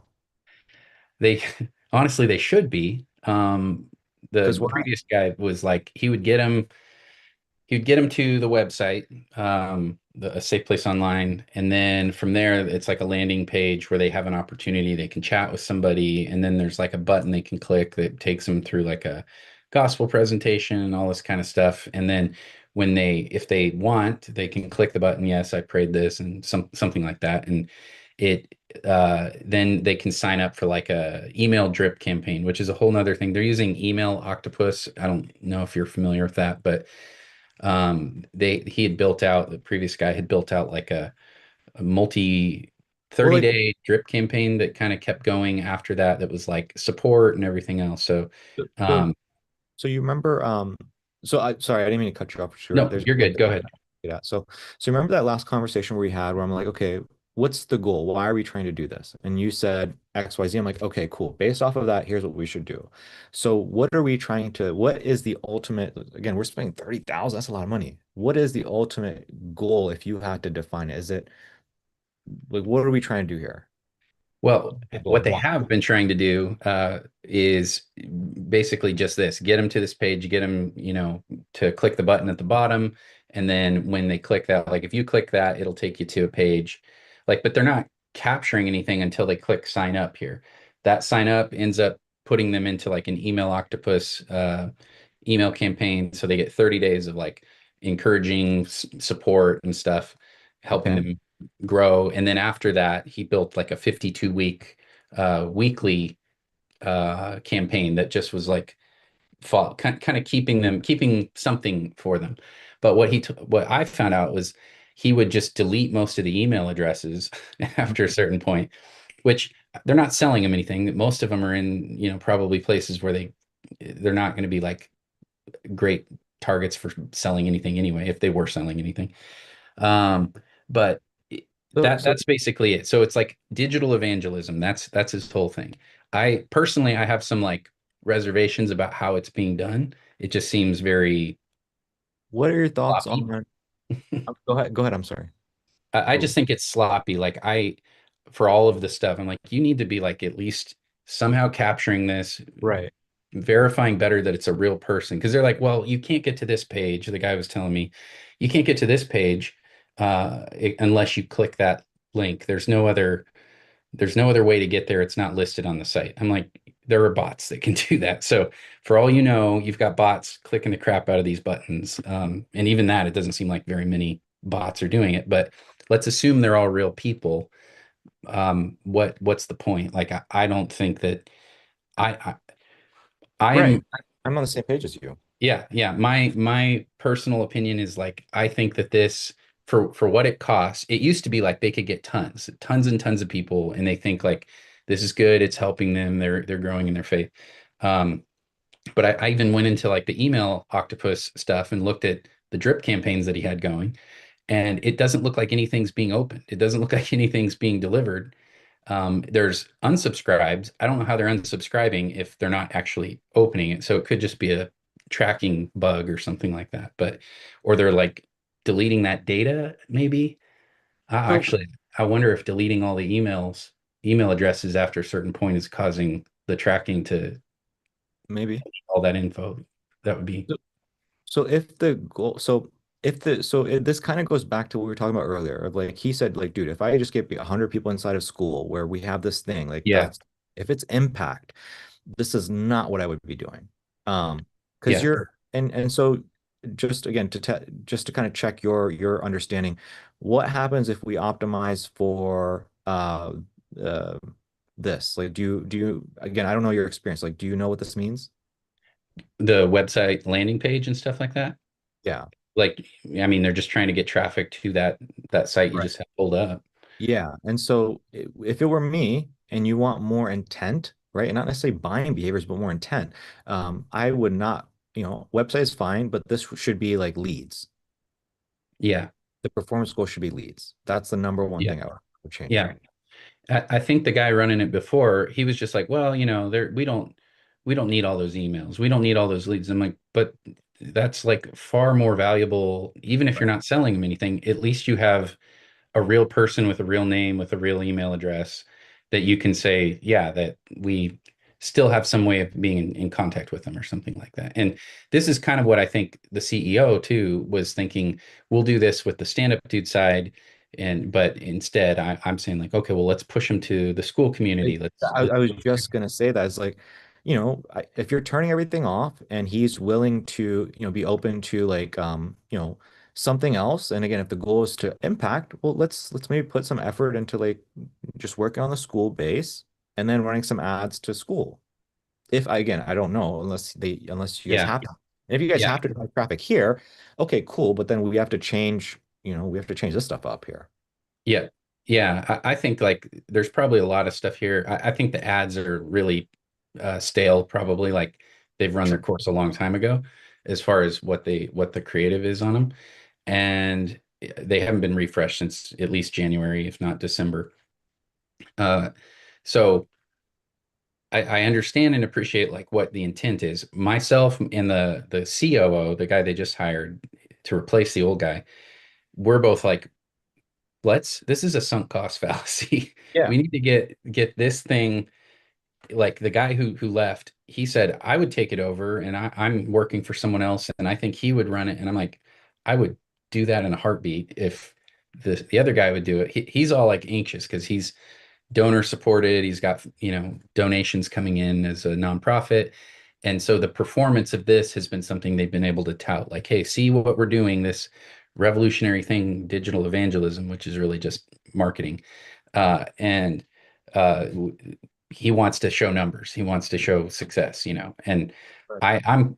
I have my own moral quandary about Yeah, that. I was just gonna say same. If we're showing numbers and we want to not be, what's the word? If we're trying to do the right thing, this is not the right respect. This is not the Yeah, right thing to do. yeah, that's how I feel. Does not impact anyone. Does not make any bit of a difference, and it's frankly just I don't think it's cool. Yeah, If yeah, it's vanity metrics, I think. so, yeah, I mean, I think you already know the answer, man. It's like so. If you're asking me how to fix this, change this, and then probably have to, you know, I would definitely like have like a video. I would have something, and then it would have a call to action. Says click the button below to say, I accept Jesus now, right? And then I would, those small little things are the first thing I would do.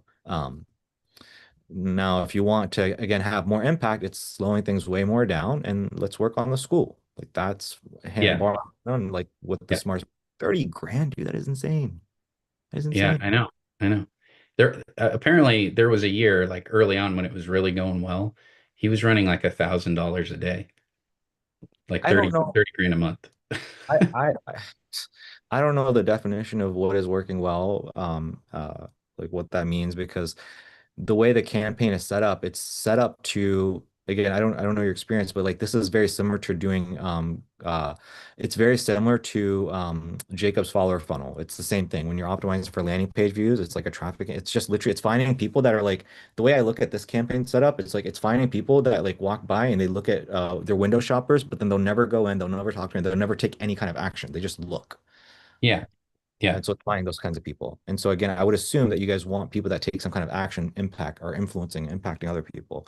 And that's just not this traffic type of this ad, this campaign, the way you have things set up at the ad set level are just they're not going to find those yeah, people. yeah. I think in this with this particular branch of their ministry is like it's the objective is just reaching those people directly, and there could be all kinds of, like you're saying, all kinds of other opportunities to get them to take action and do something else. Um, but It I would don't know. be it would be much wiser if again that's the goal, right? Let's just say what you're saying, dude. It's so much better to run just the follower ads and just build Yeah, up an than drive traffic to this place and you're deleting the emails anyways. And why not yeah, drive traffic to an Instagram and just like have like, daily content, weekly content that actually like makes an impact. That's going to be far more valuable if yeah, yeah. I think the other thing is like they know these are getting some attention and stuff, but most of the people they're reaching, English is probably not their first or any nearwhere near their second language. So like maybe they understand the ads or they have like translation or something that they're viewing them on. So they're going through and they're seeing stuff. But I don't know, man. I'm just I don't like it. And then for stand up dude, I want a totally different approach. And we are doing it. Like we just had our first local gathering just outside Nashville and had like 30 guys show up for this. And so like that's potential stuff right there. Like we'll probably eventually move them into school. But they're going through like an 8 week and kind of you training thing and you use ads for that for school or for that for the stand-up dude thing that you're talking about with the 30 people at the event. Do the you gathering. for that? We didn't. We use some of our like mailing lists and local stuff, but we could. Right now, it's almost like a beta test of like, how are we going to do this? Because we have one guy leading it, and he's already split it into two different groups now, like meetings, because it's all gonna. There was the local one to kind of kick it off, and then everything's going to be done through Zoom. So it's not too different in some ways than this. It's just like the objective is not money directly, but money needs to be somehow tied in, I think, to support it and justify it. So, like we were talking before, what I would love is to be able to go, hey, in the school community, whatever we're charging, like if we got, I think I was doing the math at like $17, a month or something. That's like 500 guys, or maybe it was more than that. I can't remember, but it gets to where it's like, hey, you're paying my salary at least from the income that's coming from that. I know it's the churn and all that other stuff. It's not going to be 100% activity rate or anything, or locked in, but still, that would be something to go, hey, this is justifying this, and it's actually proving that you can do this in a different way. It's not only go to donors with big money, big pockets, and get them to support this, and then they're just showing them stuff, dashboards, which I'm trying to build for them too, which is how I got into all this data too. I'm like, okay, I got to figure out how to get this into a dashboard and have it make sense, and then I find it, and I'm like, dude, this is what you're paying. Like, this is not great. Um, so yeah, I want him to rethink how he's doing it. But he's very set in his ways in certain things. Like, he'll try stuff, but he's very fearful to change it. And if he can tell donors like, well, we had what 213,000 plus landing page views from this ad. Right. Great. That's cool. Like, they're counting impressions and stuff. They're showing, hey, we had this many impressions. And But then that's this many professions of faith is like, okay, you're less than like 0.01% or something of and total. and again, I'm kind of like trusting you when you say what you're saying to me. But at the end of the day, I mean, if his goal really is like, hey, I just need to show really big numbers for the donors, and that's the purpose of this, well, then, it is working, right? Yeah. Yeah. It's just getting the conversion rate. Like, so when you went into that website, it's built in Wix. So I'm just counting the landing page view, not the landing page views, but the page views on that what's next after they click that Jesus button at the bottom. Um, and I'm like, okay, well, it was only 1,400 that month, and 900 this month. And it came for the last 4 or 5 months. It was like If that's the goal, 7,400. let's just say theoretically, all right? Let's just like say that's his goal. His goal is like, I just want to drive this up as much as possible and then have as many people as possible say I accepted you. Well, then the trick probably would be to just revamp this page. Yeah, put the button higher, maybe.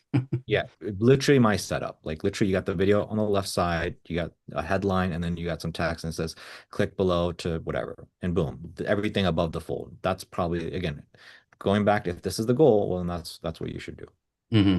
Hmm. Okay. Okay. And obviously refresh the ads. Yeah, yeah.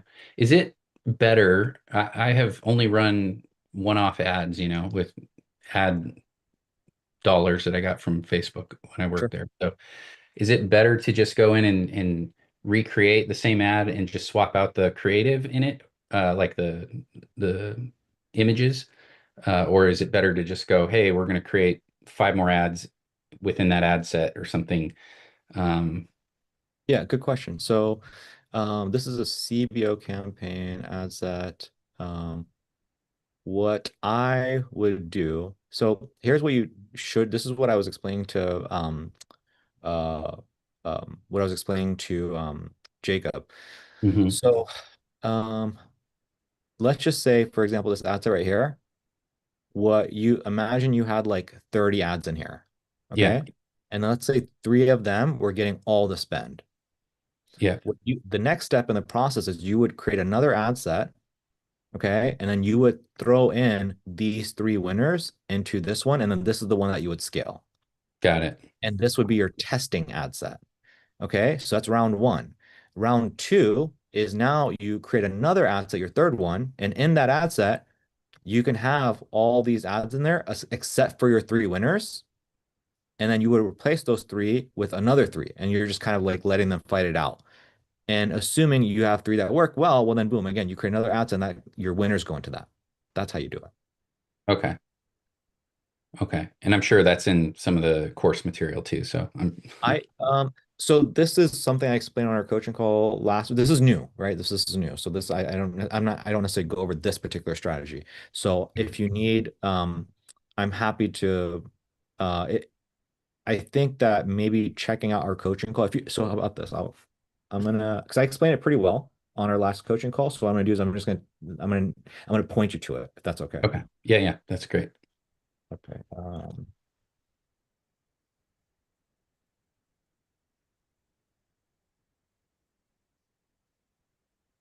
Meanwhile, I did from the post onboarding video just so I could like keep track of everything that you mentioned, like go here, do this, do this.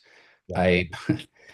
I was a bit of a nerd, but I pulled the transcript, I dropped it into Claude, and I just said, "Hey, take all the action items, list them out for me." And then I have Claude linked to Asana, and so then I told it, "Hey, create all these." I created a separate project in Asana for just for this course and everything for the coaching, like super nerd.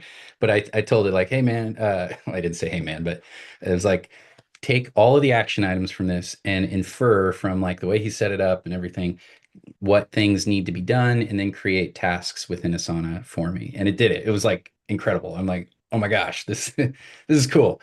So I was stoked. It just gives me a little more something like I can tangibly go, oh, that's where I'm at. And the, using the Kanban board and all that within it. So Yeah. it's But pretty handy. I do want to go. I do want to talk about that again, just like how you're feeling and like just to make sure you're good there. But before I did, when it comes to this stuff, do you feel like you have a good grasp on what needs to be done?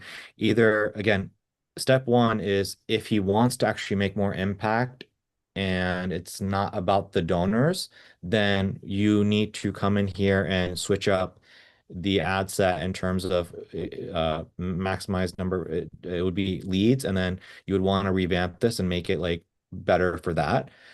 If, however, the goal is, hey, look, we need to, bloat these numbers as much as possible, and specifically the people that convert, we need to simply keep things the way they are, revamp the ads, more ads, and revamp this page. Okay. Kind of like the action items if I were you, if depending on what the goals are. Okay. Yeah. Yeah. I think I have a better grasp. I'm sure there's pieces like I don't know what I don't know, but Sure. but yeah, I think that makes sense for sure. I have more clarity for sure. Okay, good. So yeah, I guess before we talk about more CMC, so there might be nothing other than like, hey, Kaushik, I just want to share this Asana thing with you. Was there what else is top of mind for you, man? That I you feel like I can maybe help you out with, or you can run things by me in terms of what you got going on. Yeah, I think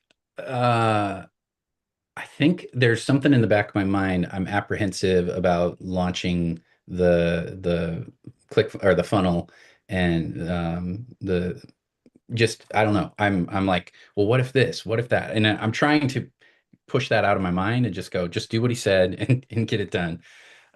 But for whatever reason, it's just like, but I don't know. Is this what I want to do? And I understand it's like it's more about getting the experience and like seeing if I can book anyone and get them on a call and all that. I keep asking like, okay, well, what are they going to say when they go? But you're not. You mentioned this. You're not the guy in the ad. You're not, any of those things. And I'm sure there's plenty of great answers you might have for me to give them. But that's kind of where I'm at. And for some reason, I tend to move slow. Like I'm a research person and I can get caught in the weeds for sure. But when I it's like a diesel engine or something. Like it takes a while to warm up, but then when it does, it's like boom, I'm on and I know I'll be powerful and able to get things done. I feel like I'm in that cold winter, just started the truck kind of phase. So trying to get my head wrapped around this, plus all the other crap that just keeps like being thrown at me. So trying to break all that up. So the apprehension that you have you maybe what do you think after maybe like if you've taken some time to reflect on it, like ask yourself like, okay, why do you have this apprehension? Is it because if I launch it, because those are two different things. Like, hey, what if somebody says XYZ versus, hey, is this something I even want to do? Those are two completely different things. Yeah. Is this something I even want to do is, that's more about like, where you want to go and maybe that's true or maybe that's fear versus like, hey, what about, what it was something to me that's more like fear. Or is it like, hey, look, I know that the moment I launch this, I'm gonna be so stressed out. There's gonna be more work, and I'm not looking forward to that pain. Like, what do you think the issue is? It might be a bit of both of those actually. I think there's the fear of it, and then I find myself wondering like, would it be better to launch this and is in a way that I do want to get these people as clients, but do I want to do I want to tailor it more, I guess, to my services, or do I want Like I want whatever the offer is and that I want to feel like I could deliver on this. Um, I'm sure I can, but it's stuff like if I were to do the things offered within, assuming I actually sign somebody, I'm like, will I be able to execute? Will I be able to deliver what they want? And I know I'm just kind of borrowing tomorrow's troubles a little bit on that, but this is my researcher brain. It's like, okay, well, what about this? What about that? And I'm just always trying to battle my inner critic, I guess, and and trust the process. But I guess what I'm saying is I have a hard time trusting the process sometimes with things. So, so you may have noticed a pattern with me is I'm always just kind of leading with like, what's the goal? What's the goal? What's the goal? And let's optimize Hmm. that goal. And so even just like the last thing we talked about with Mission X, I'm like, okay, well, I would say that this is for the impact, but like the question becomes like, what really is the goal? Is Mission X's fund rate like is that the core? Well, then yeah, let's put our stuff on the back burner in terms of what we think is impact, because that's not what's important here, Yeah, right? It's kind of like you walk on set to like a big director film, and then like the actor's like, well, I don't feel this. It's like, well, no, it's not about what the director says or what you want. We have producers that are funding this, and we need to make money, and so put your yeah, stuff. It's like there is a hierarchy of like what is important, yeah, right? That's kind of what I was getting across with like, the Instagram stuff, and then just like this exercise that we did recently, like with Mission and the website and stuff, all that. Um, and so if we take that, same framework here, like what is the goal? The goal is very simple. And so maybe this will help you, or you might feel like I'm being short here. But the only goal here, Stuart, the only goal, right? We have Mission X mission. We have this pod. We have such a journey that me and you have to go through. yeah, But the first goal for me and you to feel good is again, you got to make a decision straight up. You have a decision you have to make within 30 days. You have a decision you have to make, right? We talked about that in terms of like where you're at and like, are we going to continue or not? Like you have a decision. And so for me, I've done this long enough where I know that, yeah, I mean, you might feel like you're getting value from this, right? You might feel like you're yeah, getting value. But in my experience, for me, for the people that stay with me long term, for the people that feel like they're getting value, it is knowing like, hey, I have a way to make money and be good no matter what happens. yeah, yeah, And so that is the only goal. And so right now, the goal is not all those things that you're saying, like, oh, can I even deliver upon it? Oh, how do I tweak the offer? None of that matters. yeah. It's not like I honestly like Ronnie is here. Uh, who else is here? Ronnie, he's here. He closed a deal. I literally said, don't even take the money, refund them. Really. Yeah, right. Is that not right, Ronnie? Did I not say that? Refund the first few people that you close the six figures 6 weeks with so you can 100%. niche down, right? There you go. And so that six figure 6 weeks, if you were Stuart, if you were doing that and we didn't have Mission X mission, and if we didn't have the boxes and we didn't have all these things, yeah, I would say, run it, and like all those questions that you said are completely like they make sense and we should discuss those things. But in your particular case, it's like, no, I just want you to launch it. I just want you to work the leads. I want you to do the sales calls.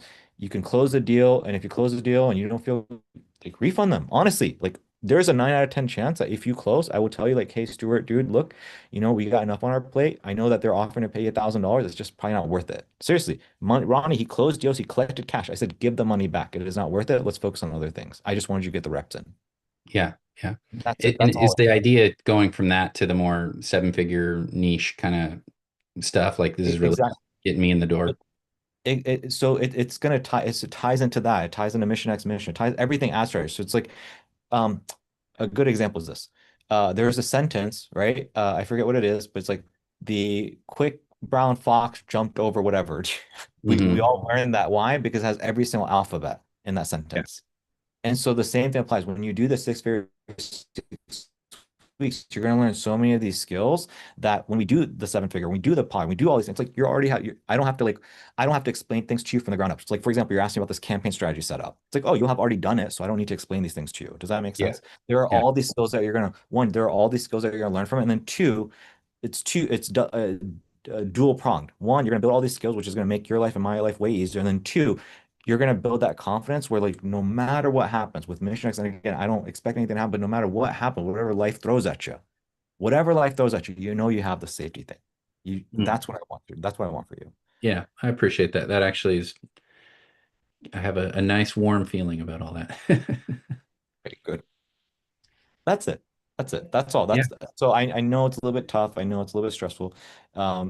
But the only thing that you should be thinking, maybe it's not for me to say the only thing, but if you were anticipating pain or whatever, yeah, there's going to be a little bit of pain because you're doing double time, but there's not going to be any more pain. The only pain that's going to be associated with this, Stuart, that should be is like, hey, I have to find the time to work with these people. I have to find the time to do discovery. I have to find the time to do sales calls. I have to find the time and composure to do this because I know it's going to help me down the road. But that's where the stress ends. You don't have to be, again, like you said, you're borrowing tomorrow's time. You don't need to be thinking, can I get them results? Do I want to work with them? What? None of that, because there's a 9 out of 10 chance we're not going to even work with any of those people. 9 out of 10 chance. Yeah, yeah. It's just that again, that warm fuzzy feeling I want you to have because you know, like, hey, I I can do this if I want to do this. Hmm. That's it. Yeah. Okay. All right. I feel pep talk now. Okay. Good. Good. Cool. What else you got for me? I think I think that's it. Yeah, I don't think there's anything. I think I'm just trying to cruise through the videos and stuff. You had mentioned like opening them, and I just discovered I was like, oh, I'll just open them in Loom, and it seems to work better than trying to load them all on one page. Um, I don't know. I just switched to Starlink, so it's great, but it's not at the same time. I went from like a fiber AT&T fiber to Starlink, so it's a little less bandwidth, a little less speed, but it seems like it's just causing a little delay in like certain things. So I'll like open the page and then all the videos just reloaded again, like I didn't do anything, and there they go again. So just trying to get them all done, but I'm gonna get through it. Okay. I'm in this, so I want to make it happen, and for the reasons you just listed too. Like I can fall back on this anytime. I know I have this in my pocket, and I know that I have the skill and can get it done. Yeah. Um, One thing, because so the only thing that you mentioned that I just want to make sure that we're good on is you said you threw everything in Asana. I don't know about how the AI works and if it got everything to a T. I don't Sure. know. I'm saying Yeah. I don't want you to do any more work than you have to do. All you really need to do is download the funnel. Okay. After you've downloaded the funnel, the template, you're simply going to switch in the opt-in page. You're just going to put in like your location. On the thank you page, you're going to put in your Instagram. And if you have to rewatch the specific part, after that, I mean, you've set up the calendar, all that stuff. It's really simple. And then you're gonna launch the ads. But please do not, there's no filming anything. There's no, if you feel like, hey, I should be filming, if Asana, if anybody told you to film or edit Yeah, anything, yeah. so just, don't worry. If you did everything the right way, honestly, you should be able to get it done in a day. If it's taking longer than a day, you might be doing something more than you need to be doing. Yeah, yeah. I think what I was probably doing is like trying to get through the videos quick and then going, "Oh, okay, hold on, that didn't stick," or something, just something thinking I missed something or whatever. So a lot of distractions and stuff going on. But yeah, I know once it sticks, it's gonna stick fine. And I know I just need to build the dang thing. So Yeah. Yeah. I think once you get it built, man, once you get it built, you get it launched, it's I I'll tell again, I use Ronnie as an example. Dude, it took me like 3 months to get the kid to build it. 3 months. Yeah. Did it not Ronnie? It took me like Yeah. months. And then once he got it built, he's like, you know, Kushik, I turn my ads back on, I want to do the calls. I want to do it because I'm having him focus on service delivery right now. So it's just like build it took like 3 months to get him to build the darn thing. And then once he had it built, like he's, again, just now he's building other phones, doing other things. So it's just, I know it's this initial phase. I know it's a little bit, it's like pushing that boulder up, but I promise you, get it built, the boulder just falls down. yeah, It's gonna be yeah. easy. I feel like it's like the first few weeks back in the gym when I haven't been in 2 years or something. Yeah, that's a good example. So, um, anything else, Stuart, top of mind for Mm. you? No, I'm good. I'm good. Thank you. I do want to include one thing, Coach Sheik. Yeah. So I really do like the objection handling from Cole Gordon. I think that was probably one of the biggest helps. I'd really advise that. That's something I really loved. Okay, good stuff. So, yeah, Stuart, that'll be, right now you're at a phase where it's like just getting the darn thing up and running. And then once you've gotten Hmm. the thing running, I think what Ron is referring to is like once you're doing the calls and everything, he's saying like, hey, really focus on like some of that sales training from Cole Gordon, Yeah, like that will help you out a lot. got it. Um, Okay. yeah. Okay, cool. I'm gonna keep it moving unless there's something else, Stuart. No, I'm good. Thank you. Yep. Mr. Riviera, you there? Yeah, what's up? What up? What up? We missed you last week, man. I know you had to bounce. Yeah, Had to I go bounce, but a it's little bit. good seeing everybody. Yeah, yeah. So, so Wendy's on a sales call. Ronnie's got two people who've done one sales call each. Um, what's up, man? What else is I know you want to talk more about like maybe client acquisition and what to focus on, but yeah, actually I'm rambling. I'll just let you talk. No, I mean, yeah, I mean, I don't know too much what to say. I just wanted to jump in, but I think it's just a lot what I kind of sent over to you. Um, I think, yeah, I was just didn't have a lot of bandwidth. Now I have a lot of bandwidth, so it's just like what to do with all that extra time that pushes the needle. And, obviously it's, creating those videos internally, maybe, yeah, switching ads back on with the first option we mentioned, which is like, hey, the wedding stuff, like basically the same way we had it, but just try to gear it towards weddings and seeing if, we never know, it might work. Obviously we're versing Alex Ma and some of the big guys when you're in the wedding space, but maybe with our angle and the way we kind of say things, it could draw a piece of the market to come through. So I'm excited to launch that. So yeah, just my head's in the game. I just like pretty much starting again, it feels like. But that's where my mind goes is like that stuff. And then obviously, the sales stuff is the sales stuff with Wendy. I think she's just so new to high ticket sales. It's just a learning curve. But every call she gets a little bit better, like 10-20%. So I think she's close to a close one of these in the coming weeks. So Okay. How many sales calls has she taken since you sent that one over to me? I think just two. Okay. And then she's been kind of strapped for time. I've been strapped for time. So, this week I'm pretty much just gonna work her leads. My whole thing is like she's already doing a lot with the minis, so she's working those. So if I could just text and basically appointment set for her for the weddings, I think that's how I was really getting her on these discoveries and sales. And then I just got slammed. So basically that part fell apart and she wasn't able to keep up. So there's not really anything booked on her calendar. But this week, I'm going back to the how we had set it up is basically I would be her appointment setter. So going back into that role so that I can kind of start getting some more stuff booked on her calendar. Is the goal, I know this might be like an elementary question, but like since she's doing the portrait stuff, is she doing this because she wants to get more weddings, or is this like just research and development that you guys are doing, or Yeah, a bit of both because originally she didn't want to do weddings and then, we were just using her as a guinea pig right? to make it like, hey, look at what Wendy did, Tim. You like that, Tim? You want us to, switch it over to you? And then at some point she actually liked it to where she felt like she was getting close to closing her own wedding and she's just like, shit, keep this on for me, Like if Tim's not even down, I'm starting to become more down. And that became kind of time evolved and feelings evolve and leaning into that, I ended up finding that, she went from guinea pig to actually somebody wanting to run this. And that basically, you know, kind of inspired the whole thing of like, let's try to crack it. And the minis things, is just like the thing like that. It just works a little bit more and she knows she can make some extra income. So she keeps that on for that reason.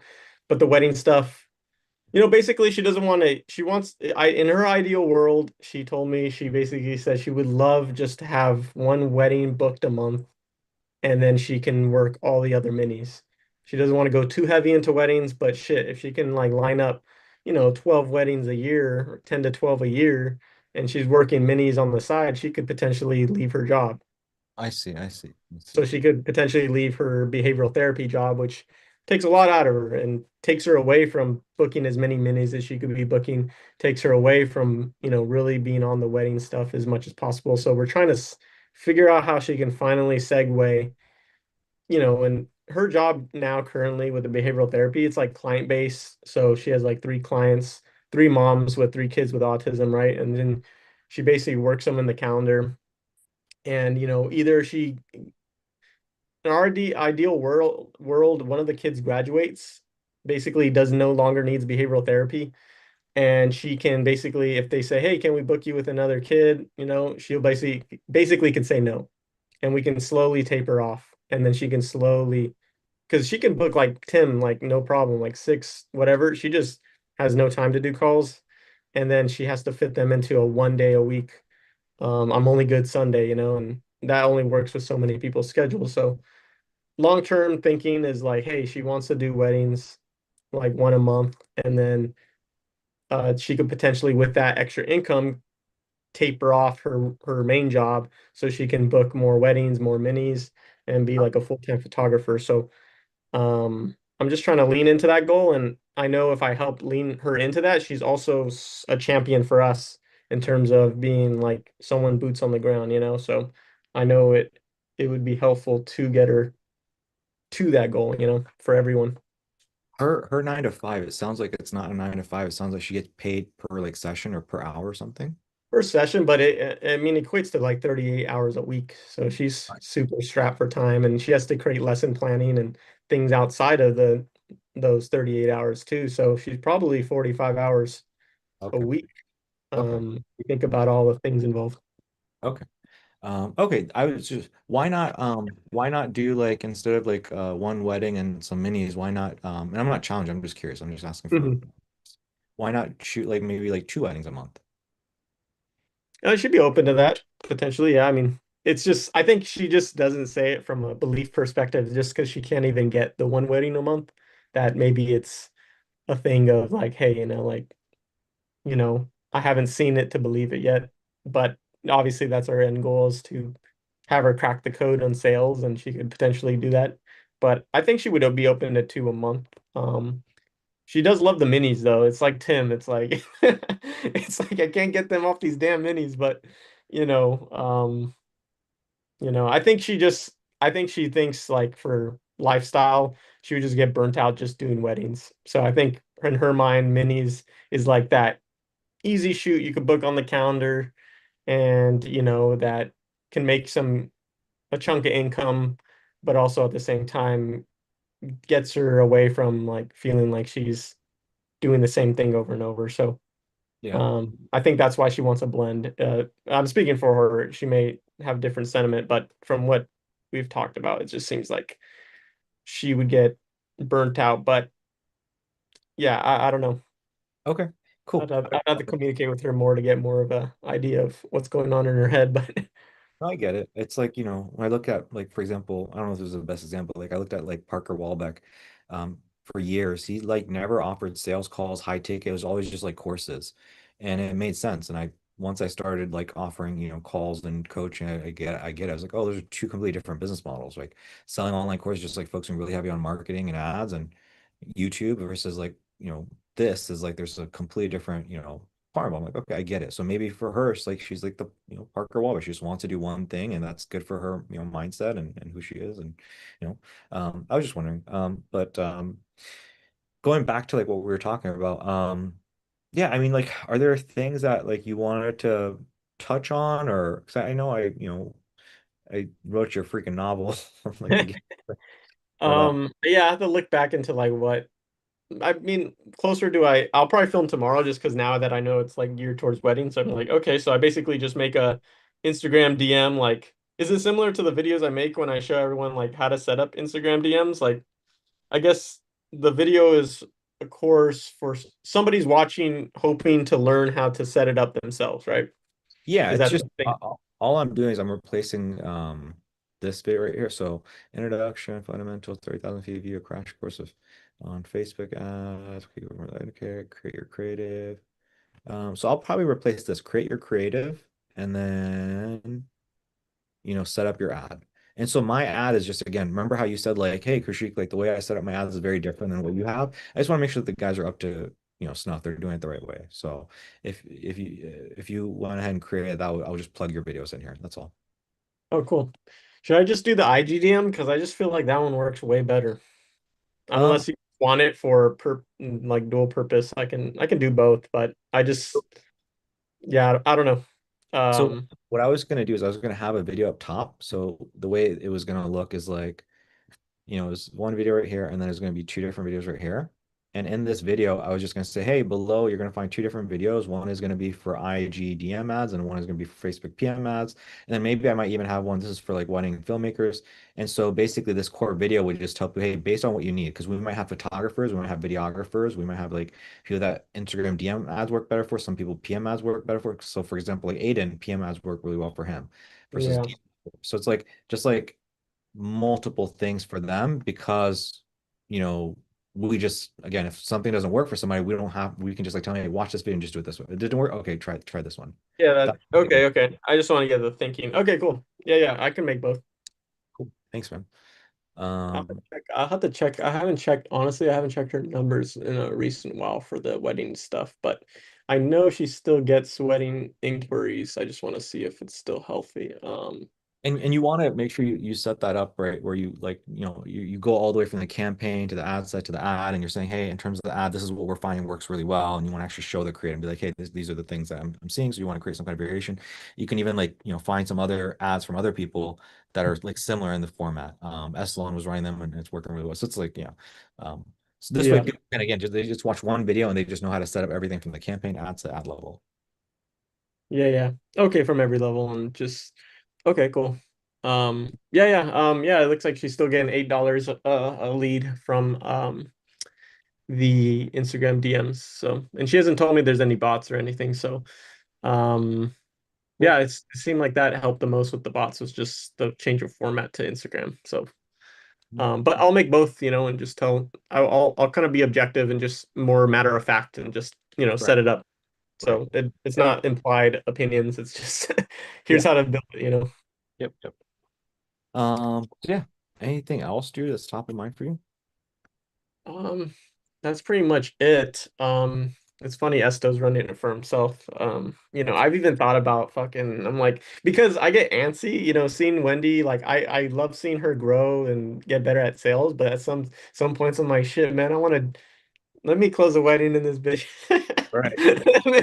Because I'm like, oh man, she said it that way. I'm like, I everyone's got their, look at with me, like it took me forever just to freaking close or like learn the basics. So I feel like Wendy's just going through the same motions of like, but at some point it's just like, I think cracking the code and just like if we could get one close, it's like something we can mold, Right. around. And I think that'd be really cool and would help Wendy. But I know that's getting ahead of myself. And for me to, if Esto's already doing it, it might just be a distraction for me. So I think it's better if Esto and Wendy are like trying to actively like close some weddings. And my time probably better spent making these videos, launching the wedding stuff, trying to close Right. people to come in because I'm already getting service delivery. It looks like it's solid. Yeah. So Yeah. I think my time is probably better spent Our there. I think our thing, dude, is going to be again, let's just assume fingers crossed that our game plan works. We're going to get the whether we do the portrait and actually no, I like that. I think what it's going to be is just like, you close as many deals as possible and we just look for a stud. That's it. Like again, like Cam. Uh find yourself a Cameron Lackey who's a stud who's closing. And then again, that's just kind of our case study in terms of like, hey guys, whatever Cam is doing on these sales calls, just do that. All right. And that's it. That's kind of the game plan. So right now it's like I see, Wendy's closing and then, or I'm sorry, Wendy's having sales calls and then Esto and then right now Ronnie's got two people. So like this guy right here, Choji, I haven't had a chance, but he's kind of doing a sales. Please your mom what you need. And so just like, once I see somebody that's like closed, I take photos of your husband. at that point, it's like, okay, this is who we want to follow. Like this is the stud. Everybody model this person's stuff. Um, Oh, you know and then honestly, I mean, for sales call, it's not nearly as I feel like complicated as like what we do with all like the psychological trigger. Yeah, I just feel like we need to find one person that's figured, doing a decent job, and we're just gonna Then we have yeah, because Wendy, when she was going through the sales, like she'd be like, "Oh my God, I want that photo. Oh, I want that photo." She's going through a gallery, and then it's like, these I were feel like, what? there's also some rapport building with the husband being there. It's like, "Hey, I'm hearing so much from da da da on her favorite shots. Is there anything that stood out to you, Jacob?" I'm like, yeah, like let him in on the process a little bit because he may be the piggy bank. she Right. might be the one fully forward, talking creative, like being all infatuated. But if he isn't moved by you, then he might have final say. And then if his energy is whatever, so I'm like, just make sure to, bring him along. Just small little check-ins might be like, I really like her. And that could be the biggest difference Right. between, so I told her that, little things I'm seeing, but nothing too crazy. I mean, and then again, like, they're like, oh, the full story looks good. We kind of like that. It's like, cool. So all we need is da da da, and then you carry it to the close. And of course, if they apprehends or whatever, that'll be probably the objection, but at least get it to there. Instead, she kind of went like, okay, so you're looking at this and you want this, and she kind of restated the deliverables. But I think I've done that before because I get nervous. Went back when I didn't know how to close, and I would just kind of recap shit. I would just recap for recapping purposes, but I think she was just scared to ask for the Yeah. whatever. Fine. And I think, that's just, nerves. So I've worked with her on that. She kind of sees that too. So hopefully the next one we get set up, she could just ask for payment. And then obviously if they have an apprehension, that's where she could do the cold Gordon. I think, yeah, I think, it's like, because at that point, sometimes they're like, oh, you're the first person I've talked to. It's like, but then later on, if she sits on it a couple of days later, like we talked to someone else and they said this, I'm like, so it's like that can like you want to get them on on that call, So From what I have uh, seen, again, I could be, I want, from what I've seen, it seems like people kind of run through that script. I think I gave you a video of like this guy that like gave a sales script or whatever, and then we kind of just like model something similar. And there wasn't anything in there in terms of like, hey, so by the end of this call, you're gonna make a decision or whatever. I don't see that with anything, any training. yeah, It almost seems like people just talk to these wedding photographers and then they're making a decision like a few days later. Like they look at a few and then they're like, okay, we want to move forward with this person. And so for me, it's like I look at that and it's like I believe in the thing of like if it ain't broken, don't fix it. And it's like clearly that's what they're doing. But then the marketer, the salesperson in me wants to go on there and like tweak things up and say things on the sales call like pre-frame, like, hey, guys, so here's the deal. We're gonna go da, da, da, da. Cool. So how do you feel? Cool. So here's the deal. I'm happy to show you these packages. If you'd like, we can go over the packages. Or if you guys want to take some time to think it over, we can reschedule and have that conversation tomorrow once you guys feel a little bit better or feel good about things and you guys are ready to really, get something, move forward. Again, that's what, and so again, small little things to let them know, hey, you have to make a decision today, right? Like yeah. that's where my mind goes. And again, I don't know that Alex teaches that. I don't know that these other guys are teaching that. It's And like, I'm around a lot of wedding photographers, so I know when I get second shooting gigs, he usually tells me, "Hey, are you available this day, this day, this day? Could you put a soft hold there?" Like he doesn't have the money for me. The client hasn't paid or anything, so he doesn't have the money to like do a hard hold. But hey, could you soft hold this date? Because potentially, da da da, I might need you. And then like a week or two will roll around, maybe a month or two, and then he says, "Hey, they moved forward. Can I send you the whatever right. half deposit to book you?" So that tells me a lie. It's just like, okay, they're not making a decision the day up. And I thought that was interesting because that's he gets his leads from a wedding venue as a preferred vendor. So they basically go over to the salesperson's the venue person, and then an option is him as a photographer or whatever. And then they could communicate on the side, and then they kind of talk, and then they show prices, whatever. But it seems to me that, yeah, he doesn't collect day of either. So I don't know, maybe it is like the nature of the way the wedding industry is like they do have that time to look around. And could we manufacture something where it's like traditional sales where we make a decision then? I love that. I would, you know, I don't know. Is it going against the current so much against the status quo, or is it like people are open to if we frame things correctly, could it be done? I think that's where my mind goes. Is like I potentially, wonder, right? So, I wonder um, if things like urgency and scarcity can be implemented. I was just talking to Choji, which is one of Ronnie's guys, and I was like, hey, introduce some scarcity and urgency in there, right? And so when I say instead of saying, hey, you have to make a decision, it's just like, yeah, so I know you have your wedding coming up in 2 months, and I know it's super stressful, and so now you have urgency. And then scarcity is more along the lines of, yeah, typically we have, 4 spots available at the very beginning of the year per each month. And then by around this month, we're about, 2 spots available. When it comes to the month of, January that you're mentioning, we do have 2 spots available. And so if you wanted to move forward, we totally make that again. So small little psychological triggers to kind of create that. I wonder if, that can be done. But anyways, yeah, we're yeah, yeah. rambling. whatever. So we'll just Well, I'll play with it once we get more calls and things booked. But yeah, that's where it's going on the, and we only have one, for me, one person in the race. So I think if I can get my funnel cracking again and start closing some guys, yeah. and girls, we can get some more. That information will, it won't be a spout, it'll be a fountain of it. So I'm trying to, I think opening the floodgates on the sales portion will help. We'll find our studs, and it will be less, you know, it'll just be easier to get this information too. Yeah.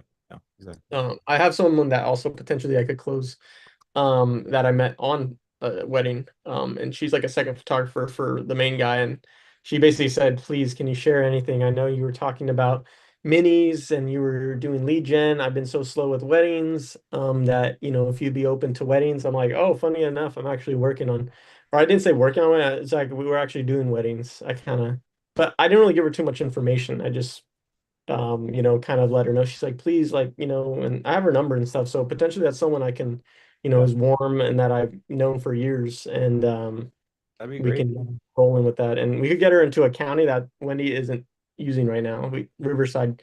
So that's a portion of California we could take, with her. And, she works at a call center. She's got money to blow. She just does, she's basically said organic's dead now and it's pay to play. Yeah. So, and I kind of believe that, because yeah, I just hear that all the time. Before, like 2 years ago, she'd be booked so busy, and I'd be like, "How are you doing it?" She's like, "They just come to me. Yeah. I just post on Instagram and they DM." And I'm like, "What the fuck?" Like, to me as a marketer, that's so frustrating because I like templatized strategies. I don't like, oh, it just came from a silver platter. Like Right. to me, I'm just like, I can't do shit with that. So for her to be like, oh, I don't, it no longer works, Yeah. that tells me that they basically were relying on luck the whole time, because as soon as you cut their supply line from the things that are just given to be given, once that's cut, they actually don't have a plan B. So that's, maybe that's going to be in our favor if we start doing these ads for weddings. There's going to be a lot of people that are getting screwed organically who otherwise would have had pipeline, and now they have to seek another source, kind of like Sage, right? One thing worked for her for a while and then boom. And then she was looking for a solution, right? So, yeah, I'm rambling, but you know where my head's at. I'll start getting cracking on everything. Yeah, no, that's good. I mean, we'll talk about that. Let's see how your ads perform, and then what you're talking about is like really pertains to like the Andromeda stuff that I'm seeing, and so we can circle back to that. That's so I'm glad you brought that up. Like, hey, I'm looking for whatever wedding, people that do weddings that have been affected by organic, right? Now that's going to find a certain pocket of people.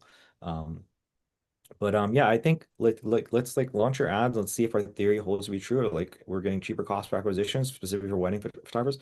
And then maybe we do, two or three people. And then at that point, once you start feeling good, maybe we bring her on. Yeah. Yeah, I think, yeah, somewhere down the line for sure. Yeah. So cool. Anything else you want to go over, Rivera? That's pretty much it. Yeah, just focusing on the wedding stuff, and yeah, just I'll let you know as things kind of progress. Cool. Sounds good. Um, Ronnie, did you have anything or are you good today?